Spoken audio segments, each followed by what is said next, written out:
waste no time, play no games. Weekend gladiators, back in the building.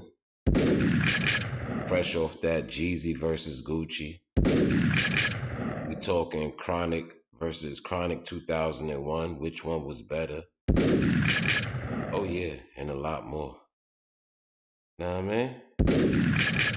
Harlem Fresh is here. I ain't gonna waste no time and play no games. So, without further ado, let's go ahead and start the shit. I got one thing for the people I wanted to ask y'all. Are you ready? I said, are you ready? Let's go, cause I am.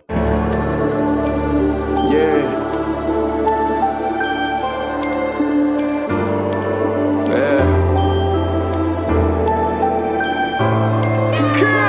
I blame God for my wins, accepting every loss. Chatting in the mirror, learning from a boss. Hot-headed, but my heart got that October frost. Dreams of being on, only reason I ain't letting off. In moments that I blew cheese with hustlers who was molded wrong. Refused to lead a gang, wasn't resting till I sold it all.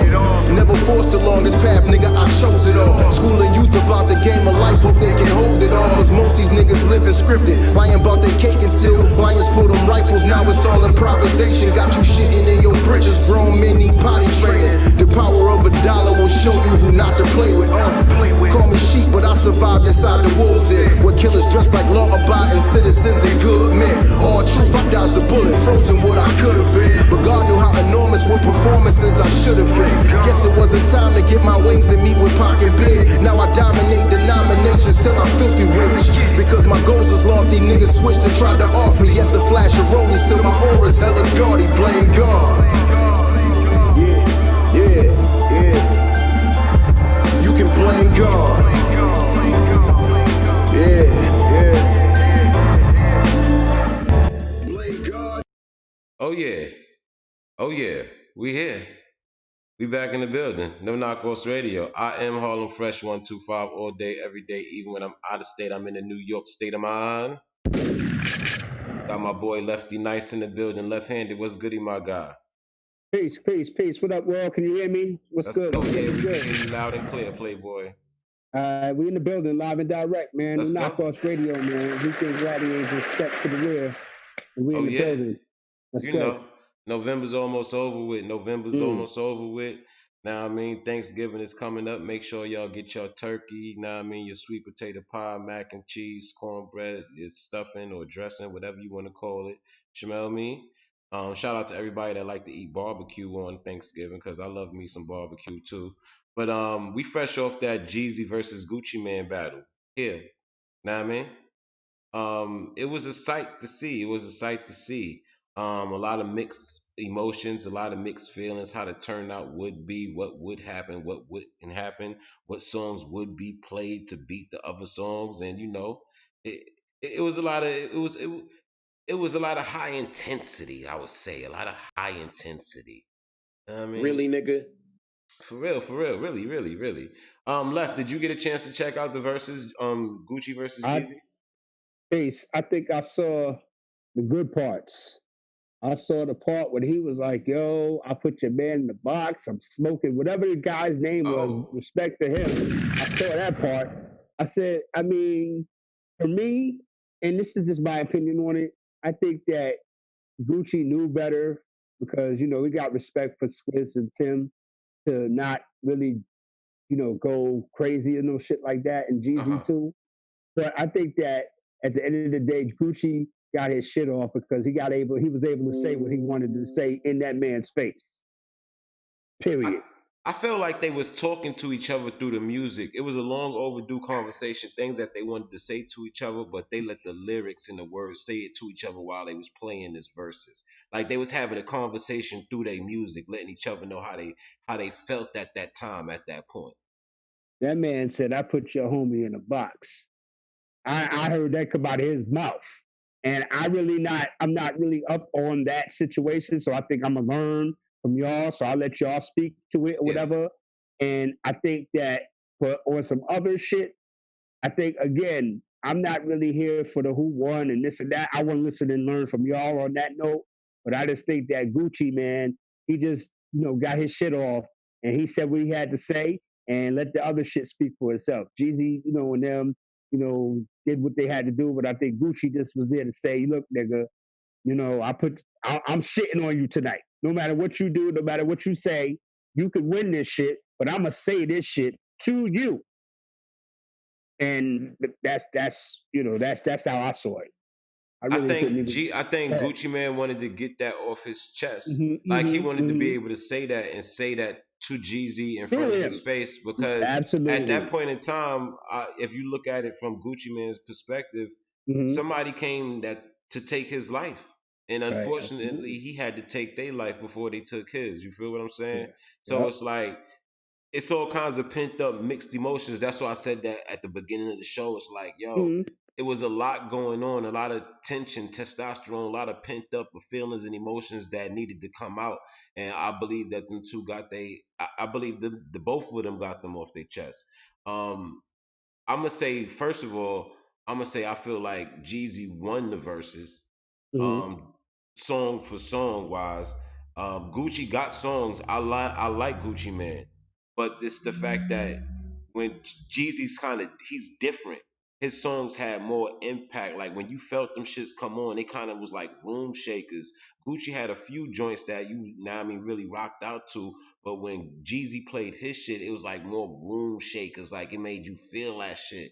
Like when he played "I Am the Trap" and then Jeezy ad libs, it was like Um, he really changed the game with the ad libs. Like he was no, yeah, that's right. Like when you heard man, that listen. Can shit, I it say just made something? you feel like, yo, this nigga's about to go crazy. Can I say something? Go ahead. Like on some other shit, not to be funny, and again, I'm not really up on their music like that, but I know when I heard Jeezy's music, I knew him more for the ad libs than the verses, than his rhymes. Right? He was Okay. he was better with the ad libs. Was like, yeah, okay, I know that's him. But for I think that what was I getting ready to say about Jeezy, man? Gucci, like that is y'all lane. I can't really. Oh, this is what I wanted to say, my nigga. I you just said when he dropped the beat for a particular record, you knew he was about to, shit was about to get lit.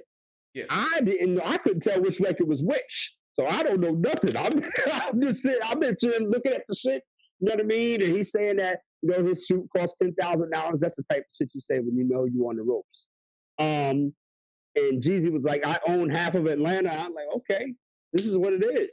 You know what I mean? And they got their shit off, man. But I just think that for me, for the music wise, I'm gonna definitely learn from y'all. I couldn't tell which joint was which. I didn't know nothing. I don't know how it began. I'm dead ass. So I'm admit it when I'm here to learn, B. No doubt, no doubt. Now I mean, Jesus each one to each Christ. one. But shit, it No was that. doubt. I mean, it was just a good battle, man. Overall, I Yeah, mean, yeah. Jeezy had some shit. Jeezy got some shit. And the crazy Mm, part is that Jeezy didn't even really go in his bag because there's songs that I thought he would play that he didn't play. Like he got a lot more. Like he mm, didn't even really go to the Recession album like that. I think he only went to one song off the Recession album. A lot of shit was on mixtape, and a lot of shit was off. He had a few off of Trap or Die, and he had a few off his first album, Thug Motivation one.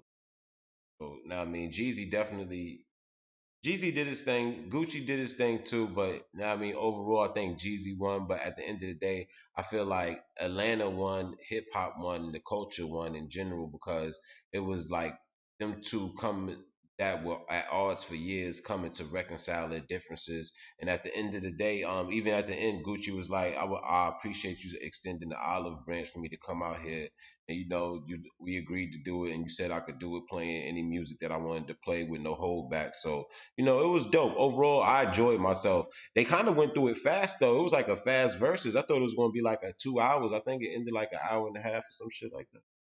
mm. Yeah, man. I think again, the people enjoyed it, and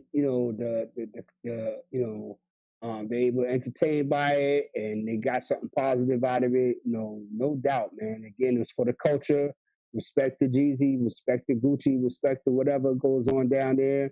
You know what I mean? But I just think that if you could have a lot of battles like that again, the tension, the outside shit, that just intensifies the curiosity. People want to, because how many numbers did they do? Like 2 million? They had a They million almost before they did two even touched the million. joint. It was at 1.7 at one point, and then it balanced in between 1.7 and 1.6 million. Mm. I mean, there you 1.7, go. That 1.6 says it million. all right there. Mm-hmm. Stacey Abrams trying to still, get a government thing on. I mean, all types of people was tuned into that shit. You know what I mean? So again, that speaks to the culture, the culture, Definitely, definitely does, power of the definitely. culture. And shout out to Atlanta. You know what I mean? Because again, I feel like a lot of these, and I'm gonna say this again, man, and take it in the spirit that is given. A lot of people in a lot of situations outside of New York feel like they're underrepresented, misrepresented. You know what I'm saying? They Uh-huh. don't, oh, it's always about me. Nah, man. And I just think that, man, every region got their own shit. And I think Atlanta last night showed that they going, do their thing and do it on a level where it can be respectful. It can be dope. Darts was being shot. Oh yeah, It it was was gone. definitely some shots Darts was being. being I thrown mean, all we over ain't the gonna leave place. that out. You know what I'm saying? But I think that, like you said, they ended on the olive branch peace note. You know what I mean? They could have left out the Jay and Nas thing. They could have left that out because then that turns into a whole. And he said he's going overboard They with that could, one. yeah, you jumping out the window now, man. Just go ahead and do what you do. You know what I mean? I had a dope battle. The people loved it. The people respecting it. You know what I mean? You did your numbers, but leave the Jay and Nas thing alone. I caught. That's what I caught because Heidi was going crazy, my nigga. Like, Yeah, he I was threw trying to that watch in the there game. like You know what I mean? I was like, you know what I mean? So then, but it is what it is, though, man. But I just think that, again, Atlanta, like you said, they showed up, showed out. Shout out to Magic City and all of that. You know what I mean? Oh Because yeah, they go definitely. hard body karate when they do their thing. They Yes, go hard sir. body. So you got to respect it. You got to respect it. You know what I mean? Yo, shout out to everybody on Twitter that's watching us. We're live on Twitter right now, on Twitter Oh, via word. Periscope. If you go to No Knockoffs on Twitter, you can see us streaming live on there. If you go to Oh, No shit. Knockoffs on or Harlem Fresh on Periscope, you can see us streaming live there. We're also live on Twitch. We're live on YouTube, and Oh, we man. a little bit of everywhere. It's a monopoly. We covering all grounds. Now, I mean, we here live at the Music Hut, Harlem Fresh, Left Handed. You know what it Mm. is, the weekend gladiators of this shit.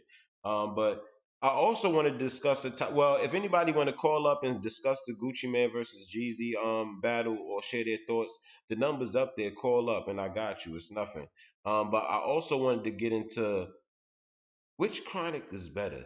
Because I know my chronic. I love my smoke. I love my good smoke. Oh, yeah. I smoke on a regular basis. But I'm not talking about the chronic you roll up and smoke and get your mind right.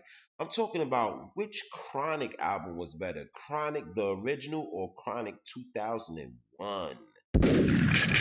That's the question of the day. They both got classic bangers, classic material. But if you had to pick one, which Chronic was better? I mean, track for track. Let's do this.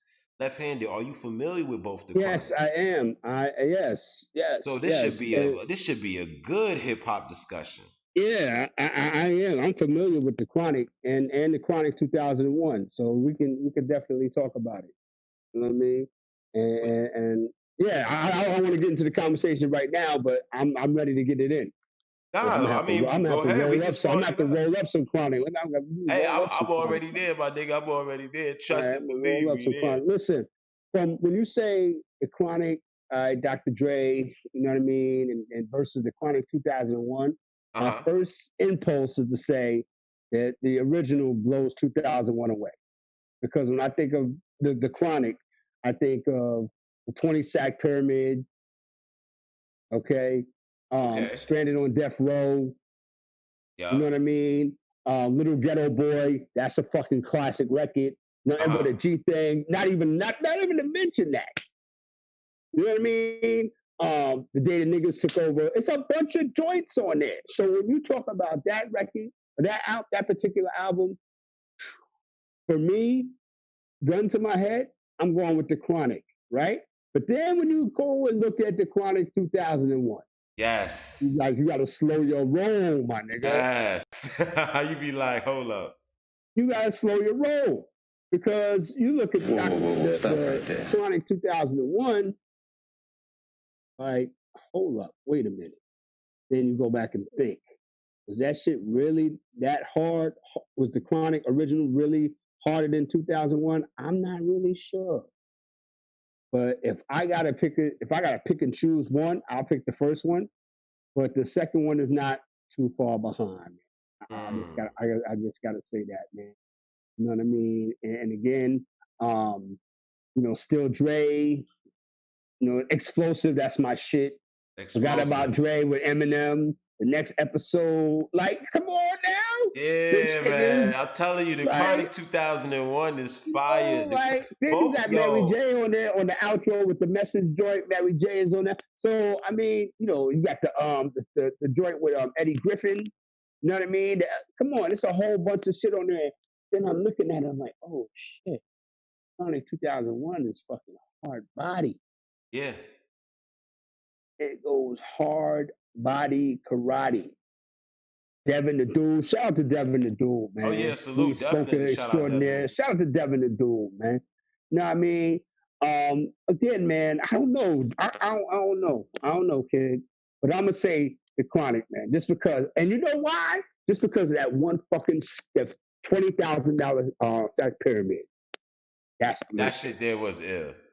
That's the shit. That I think that's the shit. The 20 sack pyramid. That's the shit that edges it out for me because that's a classic fucking. That's classic. But I'm Classic. saying it's like I feel like I love the original Chronic, dub, but Mm-hmm. the Chronic 2001 is like the Chronic on steroids a little bit because it's more diverse. Yeah. Oh Damn, yeah. Yeah. Yeah. Yeah. Yeah. it's more It's way diverse, diverse. dog. Yeah. It's way diverse. It's way diverse.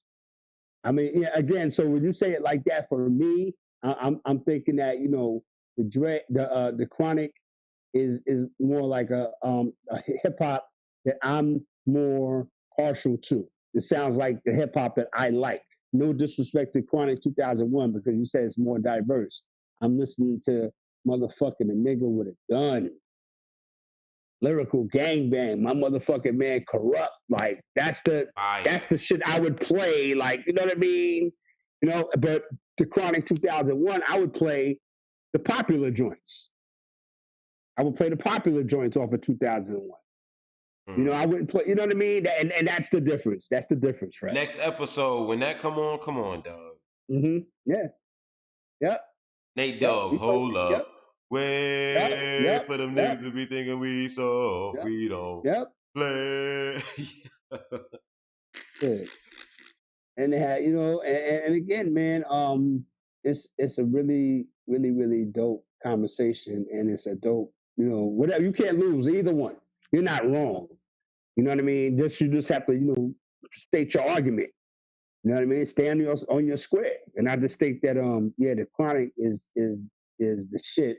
But the Chronic 2001, like you said, is definitely diverse. It's got a whole bunch of different. It's got 22 joints on there, right? That's a lot of records. And out of those records, the only joints I would play on there, like I said, would be the hits. Still Dre joint, Got About Dre joint, Next Episode joint. Then if I want to play some hip hop shit off of this record, I would play Bitch Niggas. Mm. You know what I mean? Um, that other shit. What's that other shit off of this album? Fuck You. Yeah, with the Devin joint, with Devin on it. Devin and Yeah. Snoop. Yeah. So I mean, yeah, man. So, but for me, give me the Chronic, man. Let us know, man. No Knockoffs Radio in the building, man. Friday night, man. Me and my man, Harlem 1-2 Fresh, Harlem Fresh 125. However you want to slice it. We getting high, man. We getting high, man. Oh yeah, You know what I I mean? definitely got my Chronic in the air since we talking Chronic. And since you want to know, man, I'm gonna show my face in a minute, man. I'm chilling right now, man. It kind of caught me off guard on the Oh Friday yeah, I night. need a But haircut. I'm chilling. I need a haircut. it is what it is, man. You know what I mean? But yeah. So that's that because I was writing.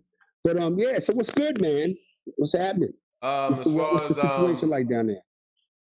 hip hop and shit, Mm-hmm. there's been a lot going on. Of course, with the untimely deaths and the matters and shit like that. But Yeah. I always felt like I feel like for some reason the earth is being cleansed. Mm-mm. I feel like the earth is being cleansed and shit like that. Like whether you let the wrong, good or bad, wrong or right, indifferent, whatever the case may be, I feel like the earth is being cleansed of a lot of people. And Mm. a lot of people are Mm. losing their lives and a lot of people are getting locked up. And I think this is a changing of the world along with the COVID situation at hand in general. So, and hip hop is definitely being affected by, a lot of the killing that's going on, but we're all being affected by the impact of how we're viewed as people in general. And then of course with the police brutality and stereotypes. So a few months ago, everybody was hollering the police is killing us, and now we're displaying, showing that we're killing each other. So I don't know where we go from there, if that makes sense. It makes perfect sense, God. You know what I mean? And again, why equal self? And when you say stuff like that, it just goes to show where we are as a society, man. Like you said, we was, so going hard on the cops, but then you had people like, yo, well, y'all doing the same to each other, and you tried to defend that, but with this, you can't defend it. You Can't. can't. You know what I mean? And so now it's like we got to look in the mirror. Okay, how are we gonna, look at the cop sideways? And again, you don't want to, hit it. Well, me personally, I've been keeping on the eye. I don't want to hear about, well, that's how it goes and that's how it's been and all that. Knock it off. You know what I'm saying? You can't talk out of both sides of your neck. So again, again, when you talk about the cops is killing us, you don't want the cops to kill us. We don't want us to kill us either. So come on, something's got to give. I know, And man. this hip hop thing, man, is just is too close, man. You had deaths in hip hop, man. We talked about it before. You know what I mean? But it would be like once a year. You know what I mean? And it'd be like shocking.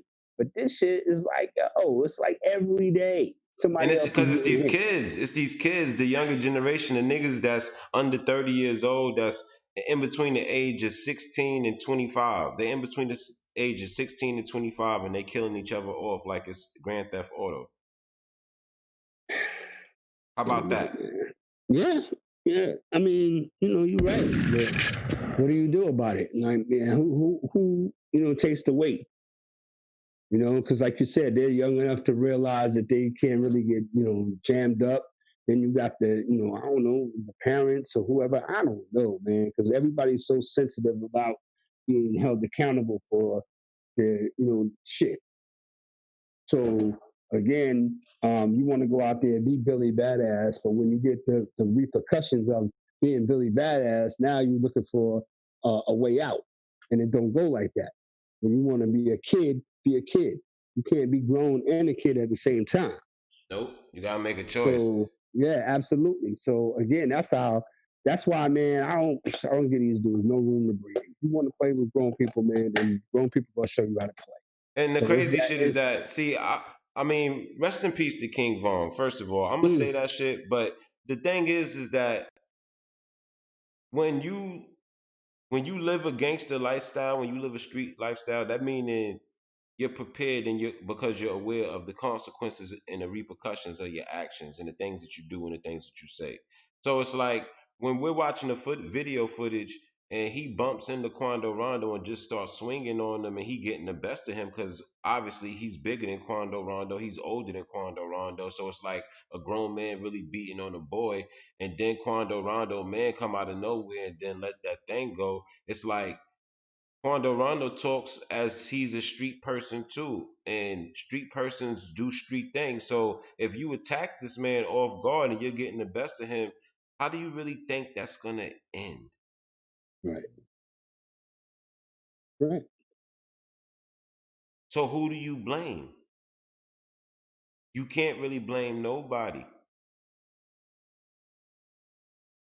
I mean, if I think about it, really, for him attacking Quando Rondo like he did, I can blame King Von.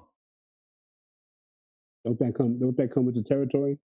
Exactly, because you thought you was just gonna run up on that nigga, beat him up, and then There wasn't gonna be no retaliation or repercussions of that when y'all both talk that street gangster shit. Think about it. So And I don't condone nobody losing their life. I don't wish death on nobody, and I don't wish jail on nobody. But when you live a certain way and you talk a certain way and you act and move a certain way, you better be prepared for what come with that? exactly. No Knockoffs Radio, we the Wavecast, the one and only Wavecast. We here, Weekend Gladiators, left-handers in the building. Make sure y'all hit that like button. Subscribe to the new channel, No Knockoffs Radio Live. No Knockoffs Radio Live is the new channel. The other channel is still in YouTube jail. We ain't make a bail hearing yet, but when we on bail, we'll let y'all know. We out on bail. But right now, it's No Knockoffs Radio Live. So left-handed, there's been a lot going on though in hip hop. I'm looking forward to hold on. Some new music did drop. The Recession Part Two did drop Young Jeezy, the Recession Part Two. I always loved the first Recession from Young Jeezy. So Recession Two, I didn't give it a thorough listen yet. I probably listened to 4 tracks, but I need to give it the full whip test. So that's how we moving with that one right there. And I believe after the verses at midnight, Gucci Man did drop a album too or a mixtape. It was one or the other, I forgot. But either here or there. But shit, it was a good episode. It was a good versus. I understand why T.I. backed out from going against Jeezy because Jeezy would have washed T.I. T.I. ain't forget about you. You calling niggas out, then you ducking and hiding, shucking and jiving. Know what I mean? What we doing with T.I.? I don't know what we're doing with Ti. I think I was very impressed with the people's response to both Jeezy and Gucci. Uh-huh. You know what I mean?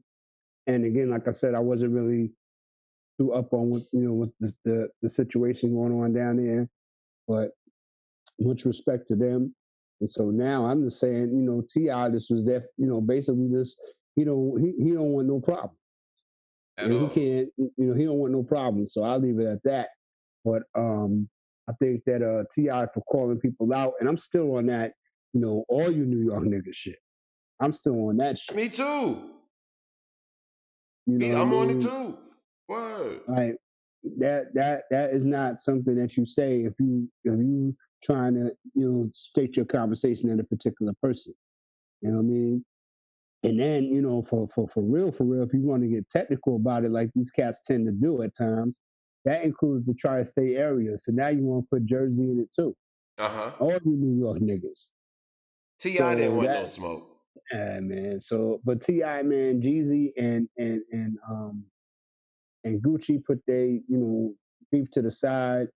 So whatever problem you got or whatever, it can't be what they was dealing with, and they still stepped to the plate. Definitely. Definitely did. And in the And the chat room, way, right? oh no, I was gonna say in the chat room, SP said the Chronic. She said she liked the Chronic better than Chronic 2001. She going with the Chronic. YouTube chat room, what y'all think? The Chronic or Chronic 2001? Let us know. No Knockouts Radio. Put that in the comment. YouTube, Twitter, Periscope, Twitch, whatever y'all watching us on. Put that in the comment. Which one would you prefer? The Chronic or the Chronic 2001? Which one was better to you? I mean, we here. I'm definitely getting in. Shit. Hold up. Damn, I'm leaning towards the Chronic 2001 even more now because I'm thinking about the shit with Devin the Dude now too. Yeah, that shit is hard. Like the Chronic 2001 had so many fucking, it had bangers on there. Yeah, but I just think that for me the chronic is Uncle is Slim that was shit. good. I see you in the chat room. Slim was goody. Peace. Matter of fact, Slim was trying to come up to the show. Yo, Slim, call up to the show. I'll give you the code right now. Know what I mean? Slim was trying to call up one time. Let me get Slim the code and shit so he can call up.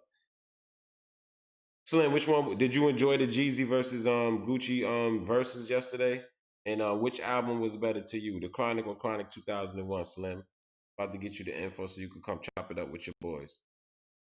All right. Shit, what else? What I mean, as far as what? Oh, and I know in sports. I know in sports, I know we got some shit for sports. There's been a Yeah. lot going on in sports. I wonder what my Yankees gonna do.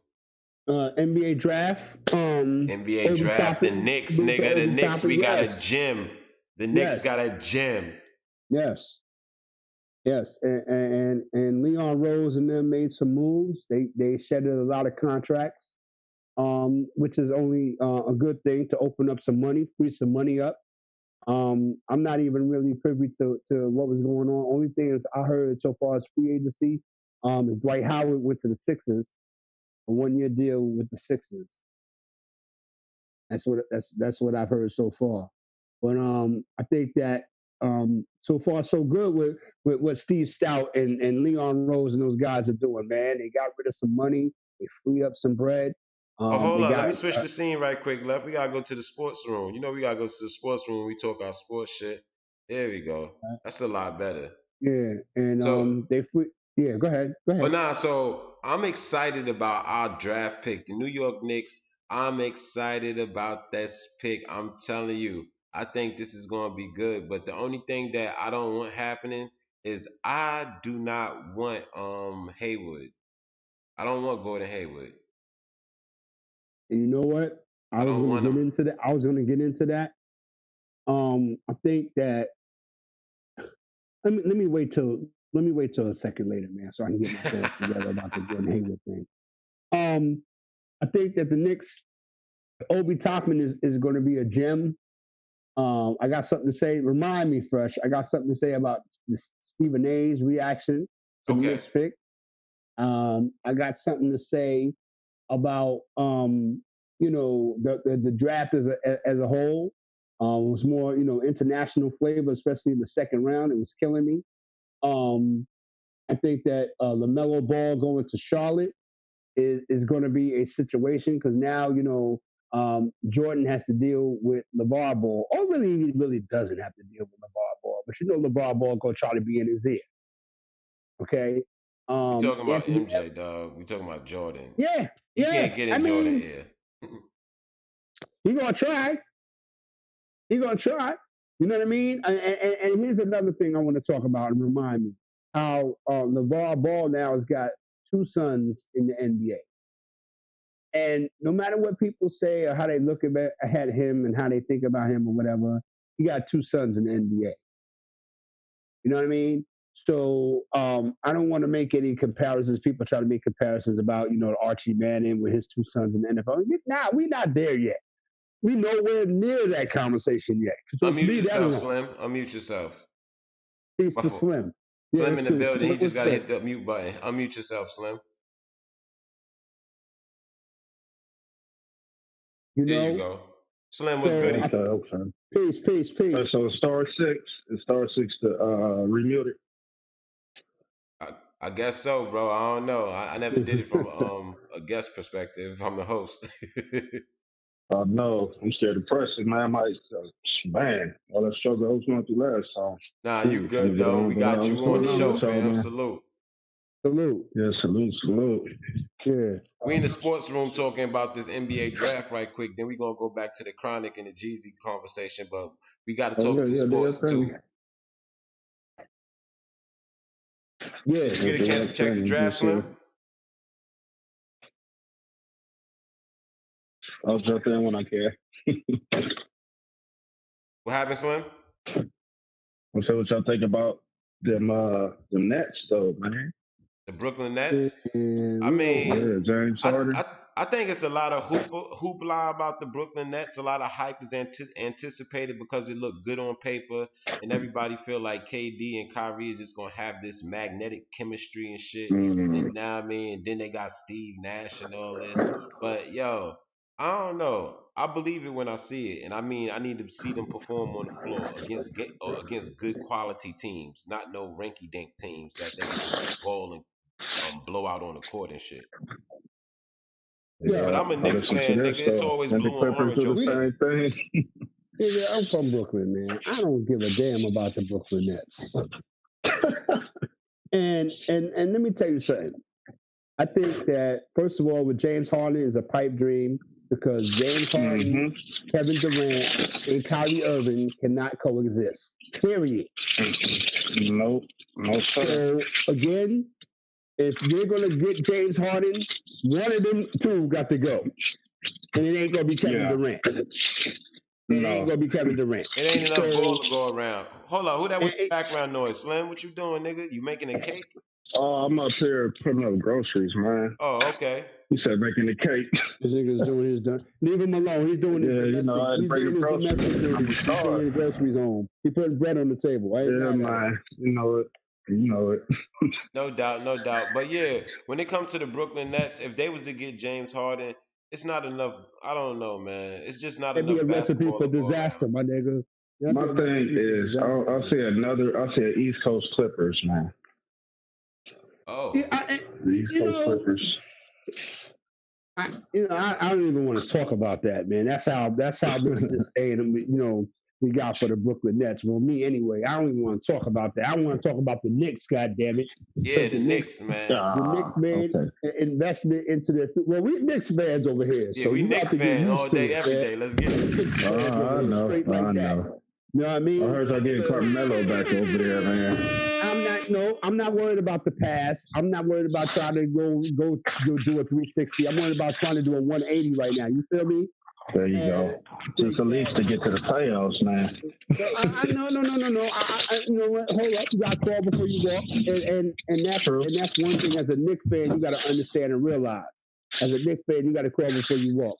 Let's get some respectability back in the Garden first. There you go. How about that?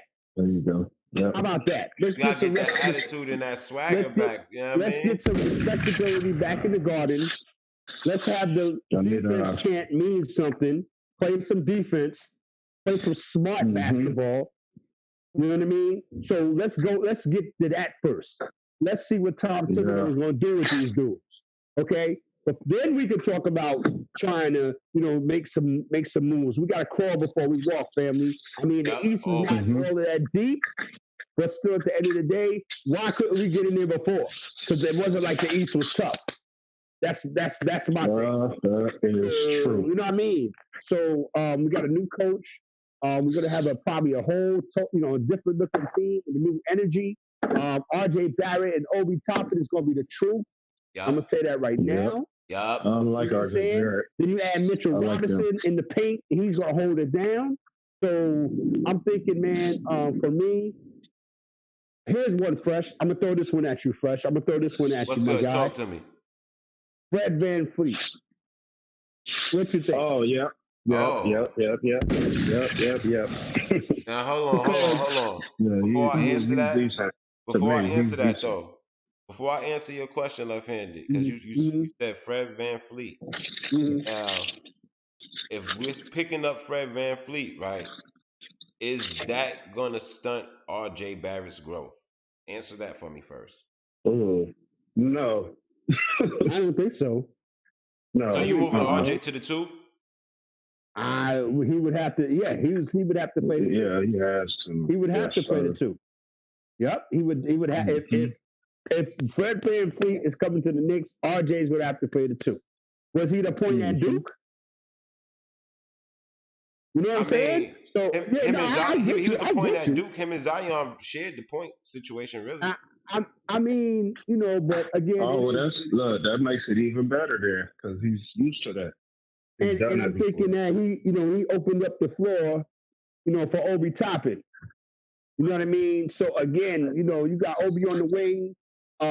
This kid, Fred VanVleet, 26 years old. Come on, cousin. He can make plays. He stretches the floor, and he forces turnovers. So you know what that means? He plays deep. I just think that Barrett is too small to play the 2. You know who he reminds me of? Just a little bit. VanVleet, just a little bit though. He reminded me of when Derek Fisher came in quiet as kept. You know what I mean? I think and can make plays. Like that's one of the guys that don't get credit. I think that's how VanVleet gonna be like kind of like a Fisher. Another thing about VanVleet, he's not scared to take the big shot. Nope, not at all. Exactly. If you could trust the ball in his hand, then you might be saying something, and you have a team that is young enough to kind of grow together. you don't have that one dominant dude that everybody gravitates for. Now, if you're going to have Carmelo might have to come off the bench. Melo might have to come off the bench and be that. At his age, he better appreciate even being back in the league, dude. I'm saying. Don't say it like he wasn't balling last year. Don't do that. Don't act like Carmelo wasn't balling. Like that, but don't act like he wasn't sitting out at one time, begging to get back in the league too. He had some nice games. He represented for himself very, very nicely. Carmelo earned the spot to play next season. Yeah. You know what I mean? I'm not mad at that. Mm-hmm. And again, like I said, and like the homie said, if he's going to get on a squad, he's going to have to really, think about, coming off the bench for real. Because now you're talking about starting growth. Now you're talking about starting growth. You know what I mean? When you have a kid that you drafted, you're trying to develop, and all due respect to Melo, all due respect, but it is what it is. You know what I mean? We know you still got it. You've showed and proved that you still got it. So now come on home and help us out. Come off the bench. They're going to love you. That's automatic. Hold up. Yeah, get them boys who at the three do they man. have that's better than Melo? Who at the 3 is better than Melo at the Knicks right now? It's not about being better, man. Because the draft pick that we got, he's going to be the 4 or the 5. The draft pick we got is the 4 or the 5. We still got Julius Randle, right? You know what? Do you? I think so. I thought we got rid of Julius Randle. I don't know. I thought y'all got rid of him, man. That's what I'm looking into. Yeah, if somebody got their phone online, Google, pull it up. Do the Knicks still got Julius Randle? I thought we got rid of Julius Randle. I'm trying to find mine now. Let me see. No Knockoffs Radio. Y'all know what we do. Weekend Gladiators, hip-hop, battle rap, sports. We talk it all. Right now, we in the sports room talking sports. Julius Randle is an American professional basketball player for the New York Knicks. Okay, so he's still a Knick. Okay. Yeah, so y'all got a nice squad. Yeah, so like what I'm saying. Y'all can work with that. Fresh, man. Who you talking to right now? I just don't want to drop no $40 million on no Gordon Hayward. That's what I'm talking about. That's what no. Stop that. I don't want that shit. I do not need him in that New York Knicks uniform. and since you brought that up, I'm about to make you kind of tight right now.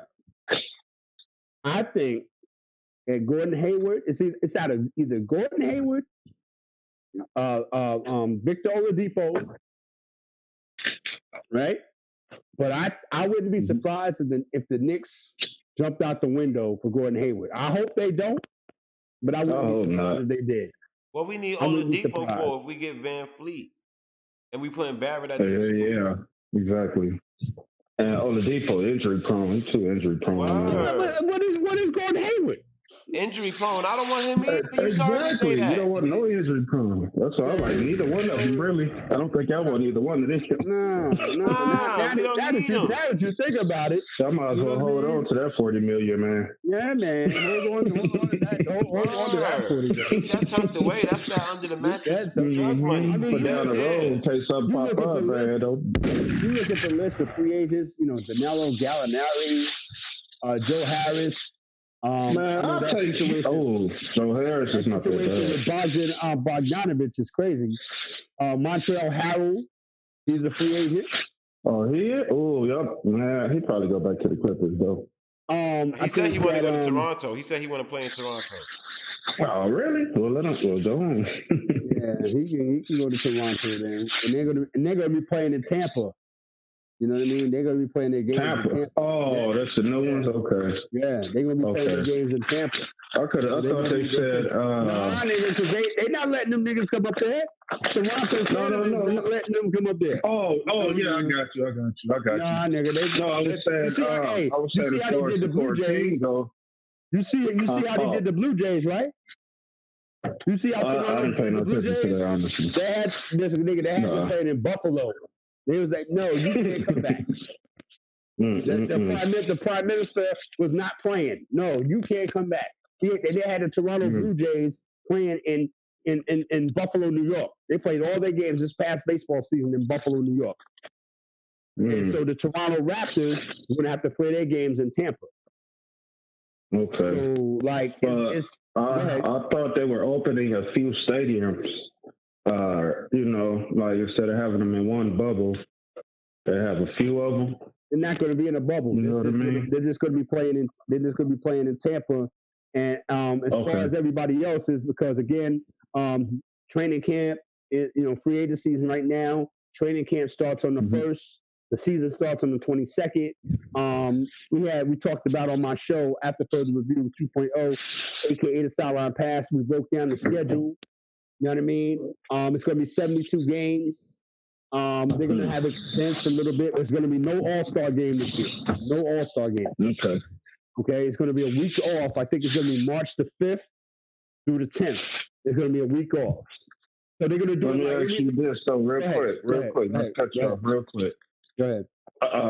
Do you think they're gonna take up a vote for All Star? And just leave it at Somebody is. Somebody is. Okay.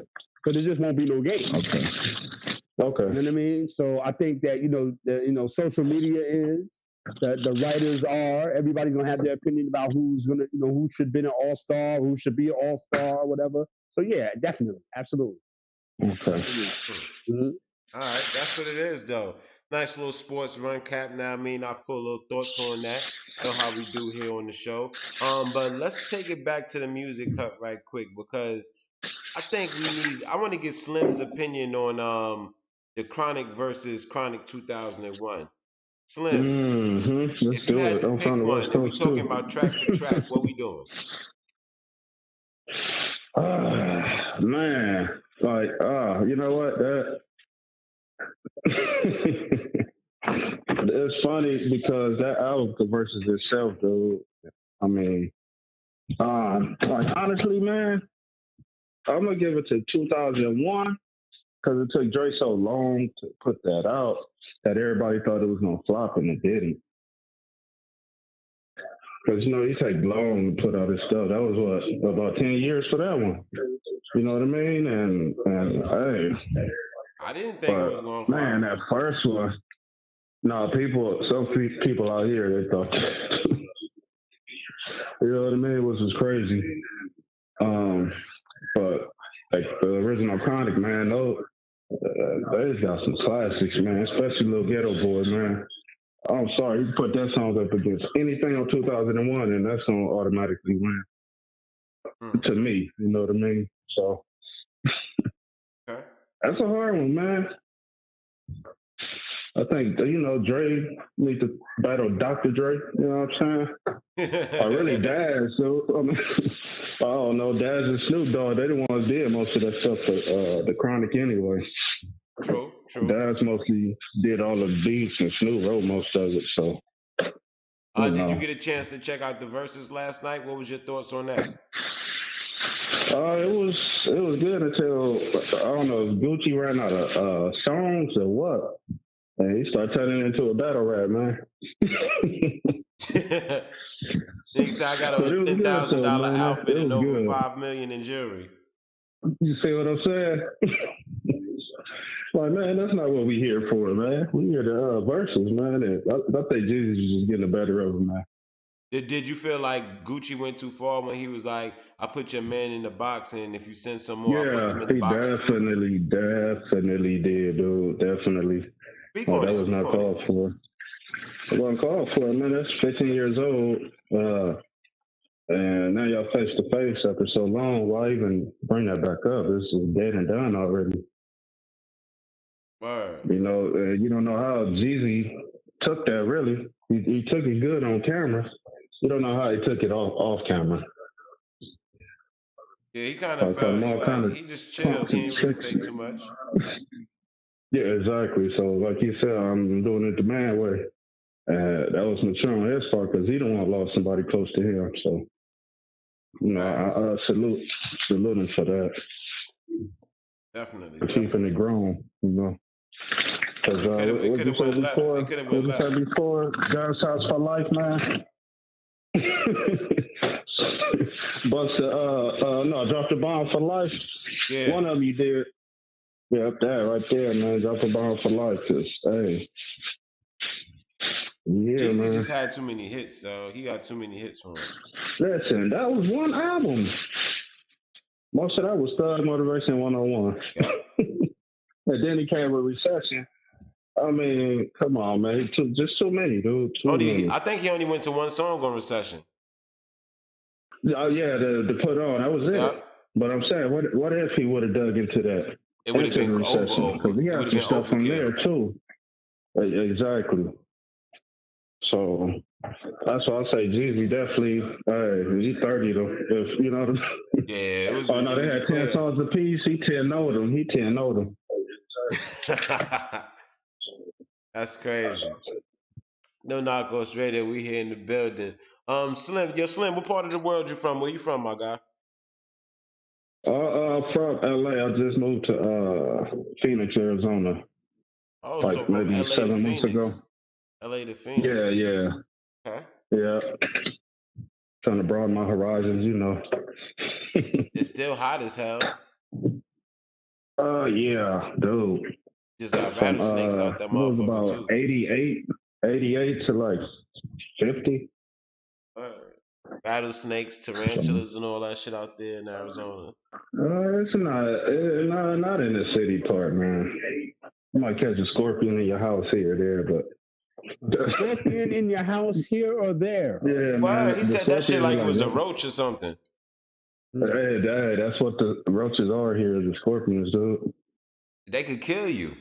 But the ones we got, yeah. But it's not really bad like that, man, because the city been doing a lot of spraying, trying to get rid of them. So, but yeah, them little bark scorpions, they small, dude. That's the most deadliest scorpion, and they all out here. So we got to watch where you walk. They'll be picking up rocks and, you know. That shit crazy, my nigga. Other than that, Slim, what you listening to nowadays? What's in rotation in your music selection? Man, I'm not gonna even lie. Now I've been knocking that Jeezy all day, dude, because the verses is reminding me of how fire them albums were. All right, so before the verses, what would you be normally knocking in your system? Man, like my Kendrick Lamar's, man. I listen to all kind of stuff, dude. From 3 doors down, and don't judge me, man. I like music, okay? To my oldies, of course, stylistic stuff like that. Okay. Man, a lot of stuff, dude. The new stuff, I ain't gonna lie, I can't listen to Lil Juice WRLD. You know what I mean? I don't listen to none of that new stuff like that. I feel you. Like honestly, I don't know what the hell they be talking about. They be on some suicidal stuff, but I like their new beats and stuff, man. They be having some good beats, but it all sound like suicidal drug music. That's what it is. That's exactly like, man. And I hate that my kids want to listen to that, but hey, can't stop them from doing it's everything. The world, man. It's the world. Yeah. I don't know what. That's why I was trying to get him to listen to Nipsey Hussle. I listened to what he was talking about. I feel you. He was actually trying to talk about building, you know. But I mean, yeah, like I listen to a lot of stuff though. It's always good to have some shit in rotation. It's always good. Yeah. That's a fact. That's a fact. Speaking of, I got my New York '90s playlist. You know what I mean? What's in your New York '90s playlist? I need to know what you got. What you got? Oh man, hold on. I ain't got nothing. I got like 5 songs. He said he his New York '90s playlist, but he only got 5 songs. Fuck out of here. Let's get it. Let me go roll up. 5 songs on the New York playlist. Let me roll. No, I got my EPMD, that hardcore. Rakim has been a long time. That LL Cool J, Il Ba. Of course, Notorious Ushacha, Wu-Tang Triumph, The Realest Mobb Deep. I mean, come on, man. I got man. Like he didn't say nothing about you got to chill. He ain't say nothing about what you're saying. You know I what I got Chief mean? Brooklyn. Word. You know how much stuff I Come got on in now, here, you dude. dealing with Got some that Tribe Called Quest official Party, cats boy. now. Okay. I got that Pete Rock, CL Smooth, they reminisce. You know what I mean? Ah. I got that Word is Bond, Brand Nubian. Hey, You I hear got him some laugh? damn You ill out hear him scratch laugh? on here. Why you say Brand Nubian? Yo, Why I say Brand Nubian? yeah. And you said Word is Bond. Like, what about One for All? What about Allahu Akbar? I'm What telling about you. Step to the Rear? Come on now, you fucking with a Brand Nubian dude now. Shout out to Puba. I feel you. Left Handed was Shout out to playing Brand Puba. Nubian when he got on the show today. Shout out to Dot X. You know what I mean? Shout out to Alan Moe. Shout out to Said, yeah. Yeah, you know what I mean? Man. Yeah, man. So, No, man, they shout was. out to your I got playlist, Gangstar. Okay, I got a lot of 90s stuff. Okay. Yeah. Oh, you want me to keep going? You want me to keep it going? You can if you want to. I'm gonna see. Let me see what I got in the Man, I stash think of you trying to put me on the videos. spot, man. I got Yeah, Lost that's right. We Boys, put you on the spot. You got Lost The Boys. Yearn, Okay. got the You on the Roots with the spot, kid. Don't Let It Go to Your Head, Brand Nubian. Come on, I got some Brand Nubians. It's all mixed up. I got You Ain't a Killer, Big Pun. Give me some Mo Buster. Group Home, Suspended in Time. You know what I mean? Incarcerated Scarfaces, Raekwon. Okay. Hold on. Of Let's course, take I a got that time out. Mob We in the Deep, video room right now. Let me see what I got in the stash. What video we got here playing? Let me see what we got. What we got in the video room? Let's do a little something like this. Split right now. That bad for TV, Noriega. Tell you, boy, got some stuff on here, man. Got the Artifacts, wrong side of Okay. Got some OC. All right, you just saved it. Okay, you just saved it. You saved yourself right now. Artifacts. Shout out to Tamer L. Artifacts.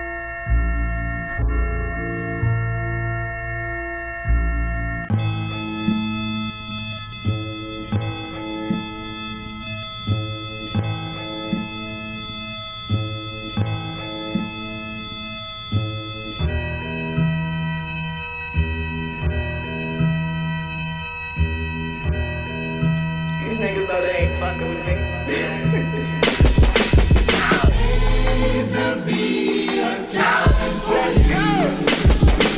I came to summon some men, supposing that there's something more than some sums of sustenance. I stomach them. Some of the wild, not really stunting them. The same sucker selling by something in summer, turning these synonyms to my sons and them. The master, mine with these rhymes, I flag the blue red, no matter. What state your mind, the master choose Zen slave gang.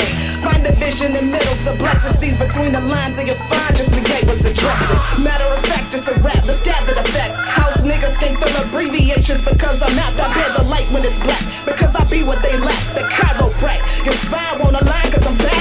Thumbs up, but you get half the piece, nigga, I'm snapping. Gonna re-up on these balls regardless, niggas clapping. Slay these niggas, see I'm gifted, they are feeble claws. Perpendicular equal, yo, I make the cerebral pause.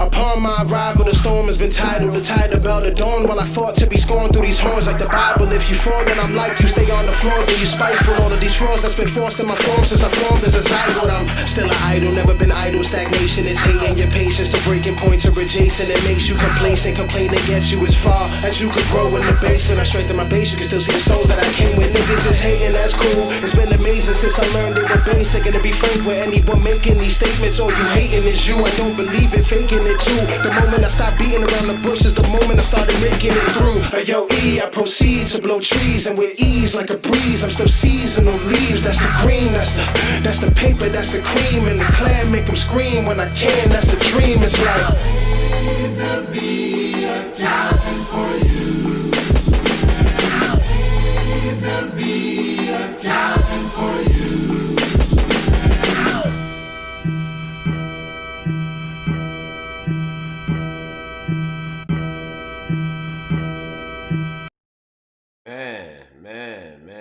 Man. That was the rival, Chris Rivers, Elizé. That's one of my personal favorites right there, the rival. Now I mean, we got Slim in the building, we got Left Handed in the building. They definitely talking. They talk. Now, I mean, Slim said he got a New York playlist. He named a couple of joints, but I don't know if he really got an exclusive New York playlist. I ain't even hear him mention nothing about No, it's not Mobb Deep. exclusive. I ain't I hear no got Mobb Mobb Deep. Deep, I no heard murder you. music. Mobb Deep, what? I definitely got that. Yeah. Mobb Deep, Cool G Rap. Okay, Come on, you know I got Mobb Deep. That's like a man. gotta Especially have that Mobb Deep. That that shook ones, man. That shook one. MOBBDEEP. Yeah. Let's get That it, man. So shit, yes what's been sir. going on with today? Now, I mean, I hope we kind of put a slowdown to all the deaths that we've been having. Because right now we definitely helping the police do what we accuse them of doing. We act like we like now. I mean, niggas get on Instagram after they hear somebody get killed and they either smoking them or they laughing at them. So I don't know what kind Oh of yeah. mentality is that, but it is what it is. Well, really, it is what you make it. So y'all niggas got a choice to make. Choose. You want to live or you want to die. Know what I mean, that's how I look at it. You want to live, you want to die. Because if you want to live, you'll let live. Know what I mean, straight like that. But Hold up. no knockoffs radio. We here. Lefty Nice, what's goody? I know you've been in the lab. I know you've been cooking up. Um, when we getting a single or something? What we doing? What we doing? We need that unexpected short Well, shot. we had What's good? we had some things going on, man. So expect it, man. It's coming, man. Top of the year, man. Okay, top of the year, Unexpected short 21, shot, man. Yeah, 2021. coming top of the year. Um, just finishing up some things. Shout out to my man Pizzazz, Paho City. Mm-hmm. We got some things coming. So yeah. We're gonna get that, man. Okay. And again, you gotta cook it up, right? Oh yeah, definitely. Let You it gotta bake make slow. sure Let you it gotta bake make slow. sure all the things is what it is. And I don't want to put no disposable joints out. I do have that joint right now. You know what I mean? Shout out to Pizzazz, man, Power City, put that little thing together. It's called the Twitter Minute. Mm. Going at some folks. So that's what that is. The Twitter minute. Mm-hmm. Hold on. Let me bust a shot for that. Twitter minute. Twitter Minute. Let's Yeah, go. it's all there. Shout out to Pizzazz, man, Power City. Yeah, man. So top of the year, man. And I'm trying to got a couple of feature things going on. Yeah, here's an exclusive too, man, that I just found out today, man. I just linked up today with the homie. I'm not gonna tell you who it is, but I'm trying to get at me for some voiceover work for a cartoon. So you know Fire. what I mean? So that's what that is, man. I didn't even think I had the voice for that type of thing. Fire. He's like, yo, I'm gonna audition for a part, man. It's a hip hop joint. It's for the kids. It's educational. You know what I mean? But it's gonna be dope. It's called Big Wheels. So Okay. it's gonna be dope. So check for that. Hold up. Um, Wasn't the homie talking about that we had on the show? I don't know. Yeah. We'll talk. We'll talk. We'll talk. Oh, shit. um. Yeah, but that's what it is, man. So that's what's going on, man. So just stay tuned. Yeah. Everything's everything, man. Stay tuned to No Knockoffs Radio on all platforms, man, and follow me on Twitter at RMDesk. I gotta get into that a little bit more. Start saying that a little bit more. Follow me on Twitter at RMDesk. You already know what I do on the sports tip or whatever, but I'm here, man, every Friday, Saturday, and Sunday with my crew. Shout out Hold to up. I everybody. can't let you go that easy because we need to get Uh-huh. back to this Twitter minute. Like, Yeah, we yeah, need it's a to hold Twitter on. I minute, need to man. know the inspiration. What we doing with Twitter minute? Because I like that shit. I like that shit. Hold on. Yo, so we slow walking it, man. Shout out to Okay. Pizzazz. Shout out to DG Records, man. Shout out to my man Bumpy Barnes. Shout out to Harlem Fresh. I got you on the joint. Don't even worry about it. Your shit's gonna be crazy. It's gonna be like you turning the page of the book and this nigga telling the story about the subway and shit. But I got you.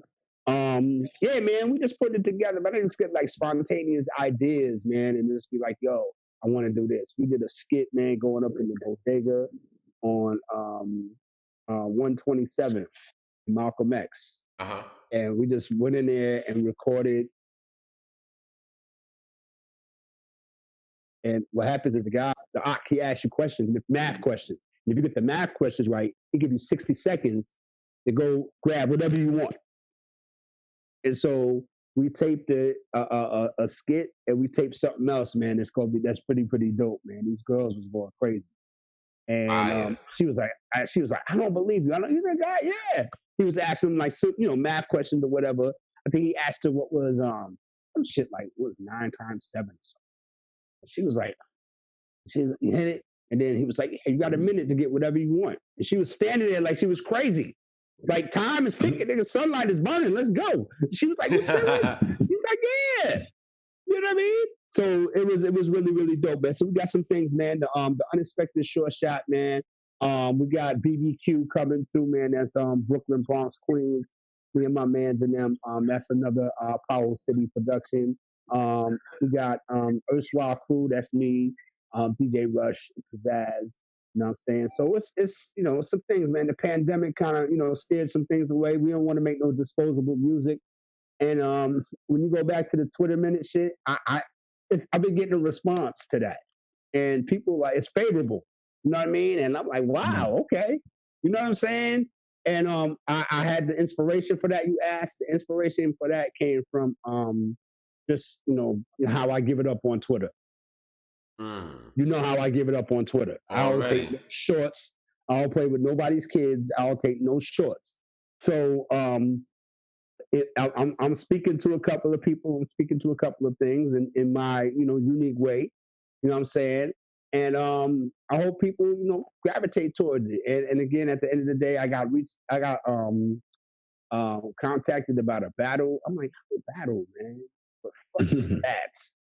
Fuck that. So yeah, that shit might be coming January, end of January, probably around Super Bowl time. RM Desk gonna be battling. Oh man, I gotta motherfucking get the pencil sharpener out, fresh. Let me find out. This nigga's on his way. I gotta get the step in the ring. That's an exclusive. Hold on. So what happens is it's gonna be some older cats, some older guards, and we're gonna battle, man. You know what I mean? We're gonna try to take it back to how it's supposed to be. No extracurricular monkey shit. You just get in there and spit your bars. Taking it back to the essence. Yeah, taking it back to the essence because that's what this whole thing is built on the battle. You know what I mean? It's like either it's gonna be me and you, or we got my crew and your crew, and we go heads up at it. So it's gonna be pretty dope, man. So it ain't gonna be no old sounding shit now. Don't get it twisted. Yeah. You know what I mean? So I got some shit. I got some shit. I think I'm gonna be rhyming off of Watch for the Hook. I'm gonna be rhyming off the Watch for the Hook shit. So, and that's one of my favorite joints. And you can't lose. You can't lose with that beat. But you gotta say some shit. Definitely. Yeah. You know what I mean? So I'm looking forward to that, man. The competitive juices is flowing. You know how I give up on Twitter. I'll be spitting my shit. I ain't mad at nobody. It's just that I got how you do. I got a smart ass mouth. You know what I'm saying? So yeah, man. So that's what's up. We just recently celebrated the anniversary, which Cuomo stuck a pin in because of the situation that's going on with the pandemic and all that. But it was still all good. So we still linked up at a secret location. Everybody was safe and all of that. So shout out to Tony Tone. Shout out to Bambata. Yeah, man. So and again, I am a member of Zulu Nation. I'm a 5%er. And I'm gonna say this like this. The Zulus want all the smoke. The Zulus want all the smoke. And I'm going to say this to say that a lot of people are involved and a lot of people have a lot to lose, Fresh. So instead of, dealing with it from a perspective of, hey, we're going to handle this, but we're going to treat, Bam as a pariah, they chose to kind of like, come and form like Voltron around Bam. Yeah. You know what I'm saying? So I because you got, look at how people come at KRS-One. You know what I'm saying? And it's really like, it's not really that it's serious, but nobody's really coming at him like really sideways. Skylar Rock, man. We know that situation. You know what I'm saying? We know that particular situation. And so people are coming at him, but they ain't coming at him like they really should be coming at him, if I could say that. You know what I mean? If it was really that serious, you know? So with that being said, though, go ahead, with that being said, like with them now, I mean, so you saying that the Zulu 100% are in full support of Bam? Is that correct? Well, I've been at a couple of events recently, man, and it certainly seems that way. Okay, so with that being said, knowing the things that we know, what's your perspective of it? You motherfucker. Yeah, good question. Because you Zulu, and I respect you. You my nigga beyond the Zulu. If whether you were Zulu or not, you would still be my nigga regardless of that. You know how me and you do. But as somebody that is actually Zulu, I want to ask you specifically. Now, I mean, you know what I'm saying. Holla at me. Mm-hmm. Hold on, we got a guest stopping by the music car. Hold up, let me get this guest in. No doubt. Let's get it. In here. Now, I mean, you live on the show with No Knockoffs Radio, the Wavecast, one and only. Unmute yourself. I believe you gotta hit star. What's the unmute button? Slim? Star 6. Star 6. Hit star 6 to unmute yourself. Star 6. Yes. There you go. What's your name, fam? They got the booming system, whatever. Peace. You know who it is? Rocker Bash. Oh shit, Rocker Bash is in the building. Peace, Robin. Rocker Robin is in the building. What's good? What's good, Playboy? You just in time. Collected them paychecks, man. No doubt. Hold on, wait a minute. Stop the presses. He said collected a paycheck. Let's go. As he should. Let me bust a shot for that. Yeah, man. Working these overtime shifts, man. Okay. Like graveyard shifts. Okay. That's what's up. That's what's up. You saving up for your helicopter? Hell yeah, like these 10 to 6 shifts.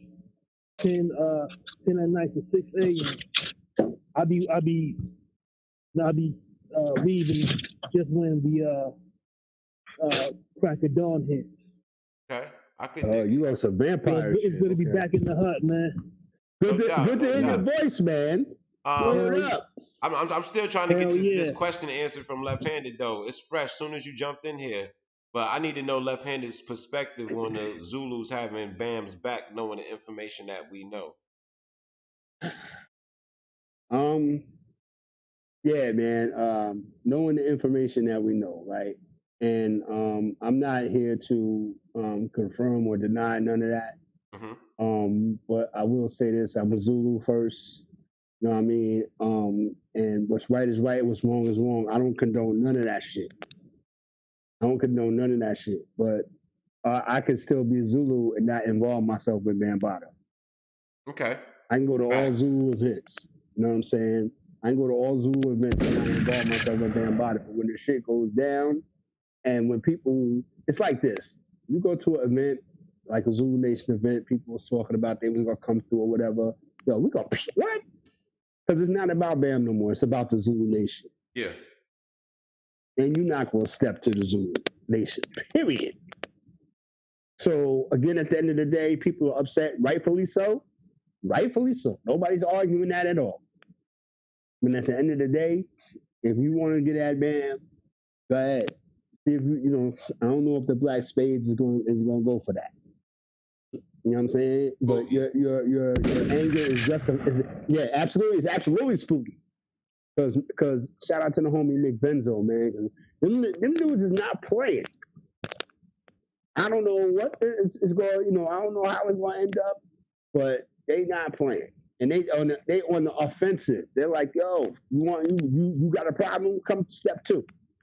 Let's deal with it. Let's talk about it. We can talk about it even. How you feel? But don't be on no rah-rah shit because that's not going to happen for you. Straight like that. So that's what it is. So again, I think, at the end of the day, it might have been a good thing that the anniversary was canceled. It was going to be on Fulton Street in Brooklyn. You know what I mean? Yeah. And it was a joint event that you had to register for. So again, they're talking about doing it at another location, probably sometime maybe in January or February. But November is Hip Hop Month. Um, I've been to all majority of Zulu Nation anniversaries, man. It's always love. It's always a good time. But always the underlying thing is, if you knew, you knew. You didn't really just talk about it and put it in the air like that. But if you know, you know. And like we talked about before on prior shows, shit goes back way back like the '92. Yeah. I don't know what y'all was doing in '92, but everybody knew about everybody knew about the situation when homie went overseas and did what he did or whatever and got hit up. Everybody knew, but nobody talked about it. You know what I'm saying? So, another a little exclusive now. You got the dude Ronald Savage. He was supposed to have been performing with the Zulus, so that begs the question: did the Zulus hand him a little something to be like, "Go fall back"? You know what I'm saying? Because he was the one that was banging the drum loud and clear, like, yo, this is what happened to me. He's the one that was on the Flyers beat Stinger that we talked about before. Yeah. You know what I'm saying? So now he's kind of like, taking a different, almost a different position about it. So now you're wondering, like, damn, what's that about? You know what I'm saying? So again, man, it's a crazy thing when I think that the situation with X Clan is crazy. Because again, the female, she pressed the charges, she filed the case.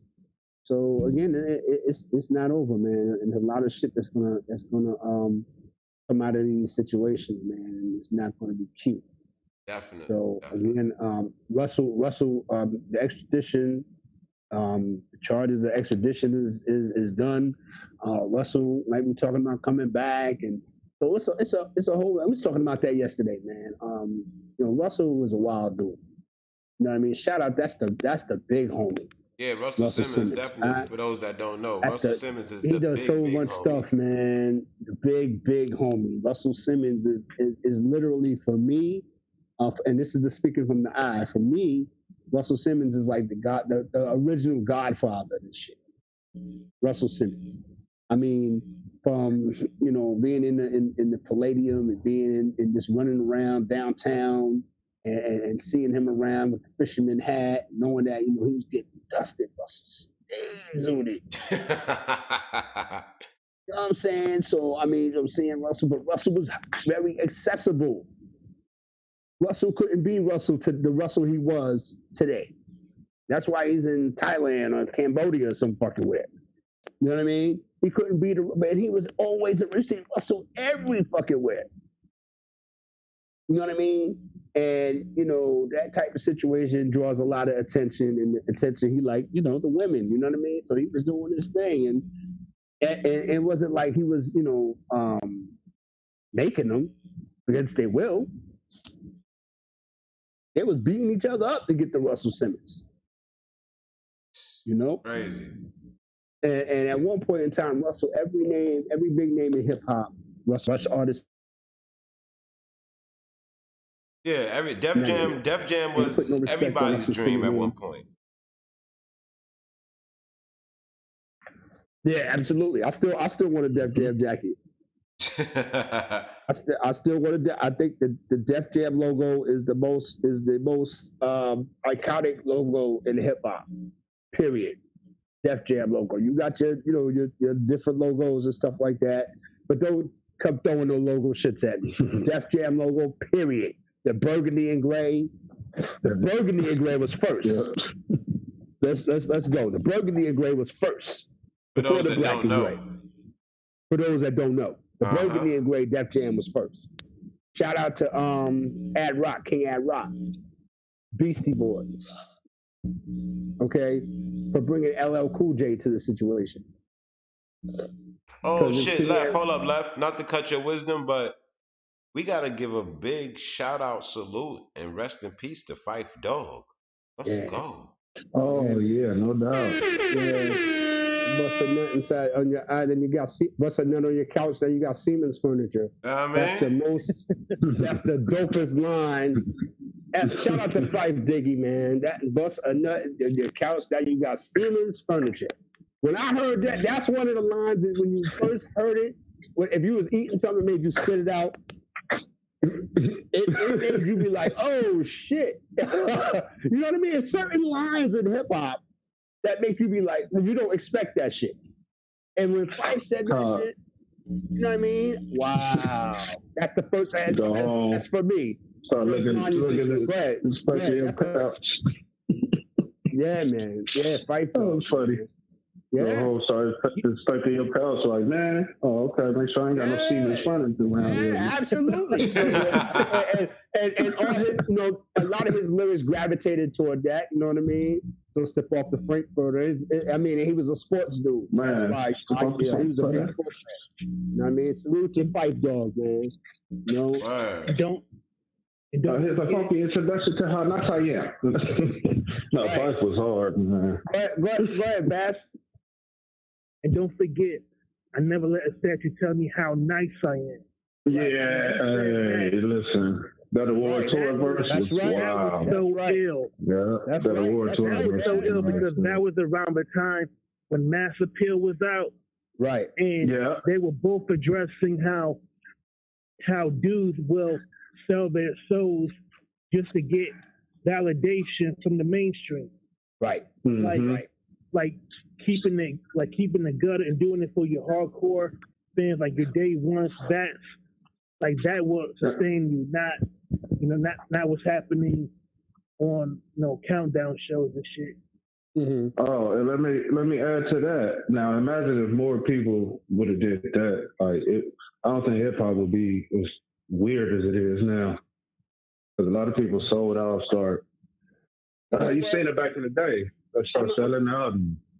I'm gonna say this to that, my guy. I'm gonna say this to that. I think that, and this is coming from, and Fresh and Bash will tell you, this is coming from a OG, way back OG fam, way back OG perspective.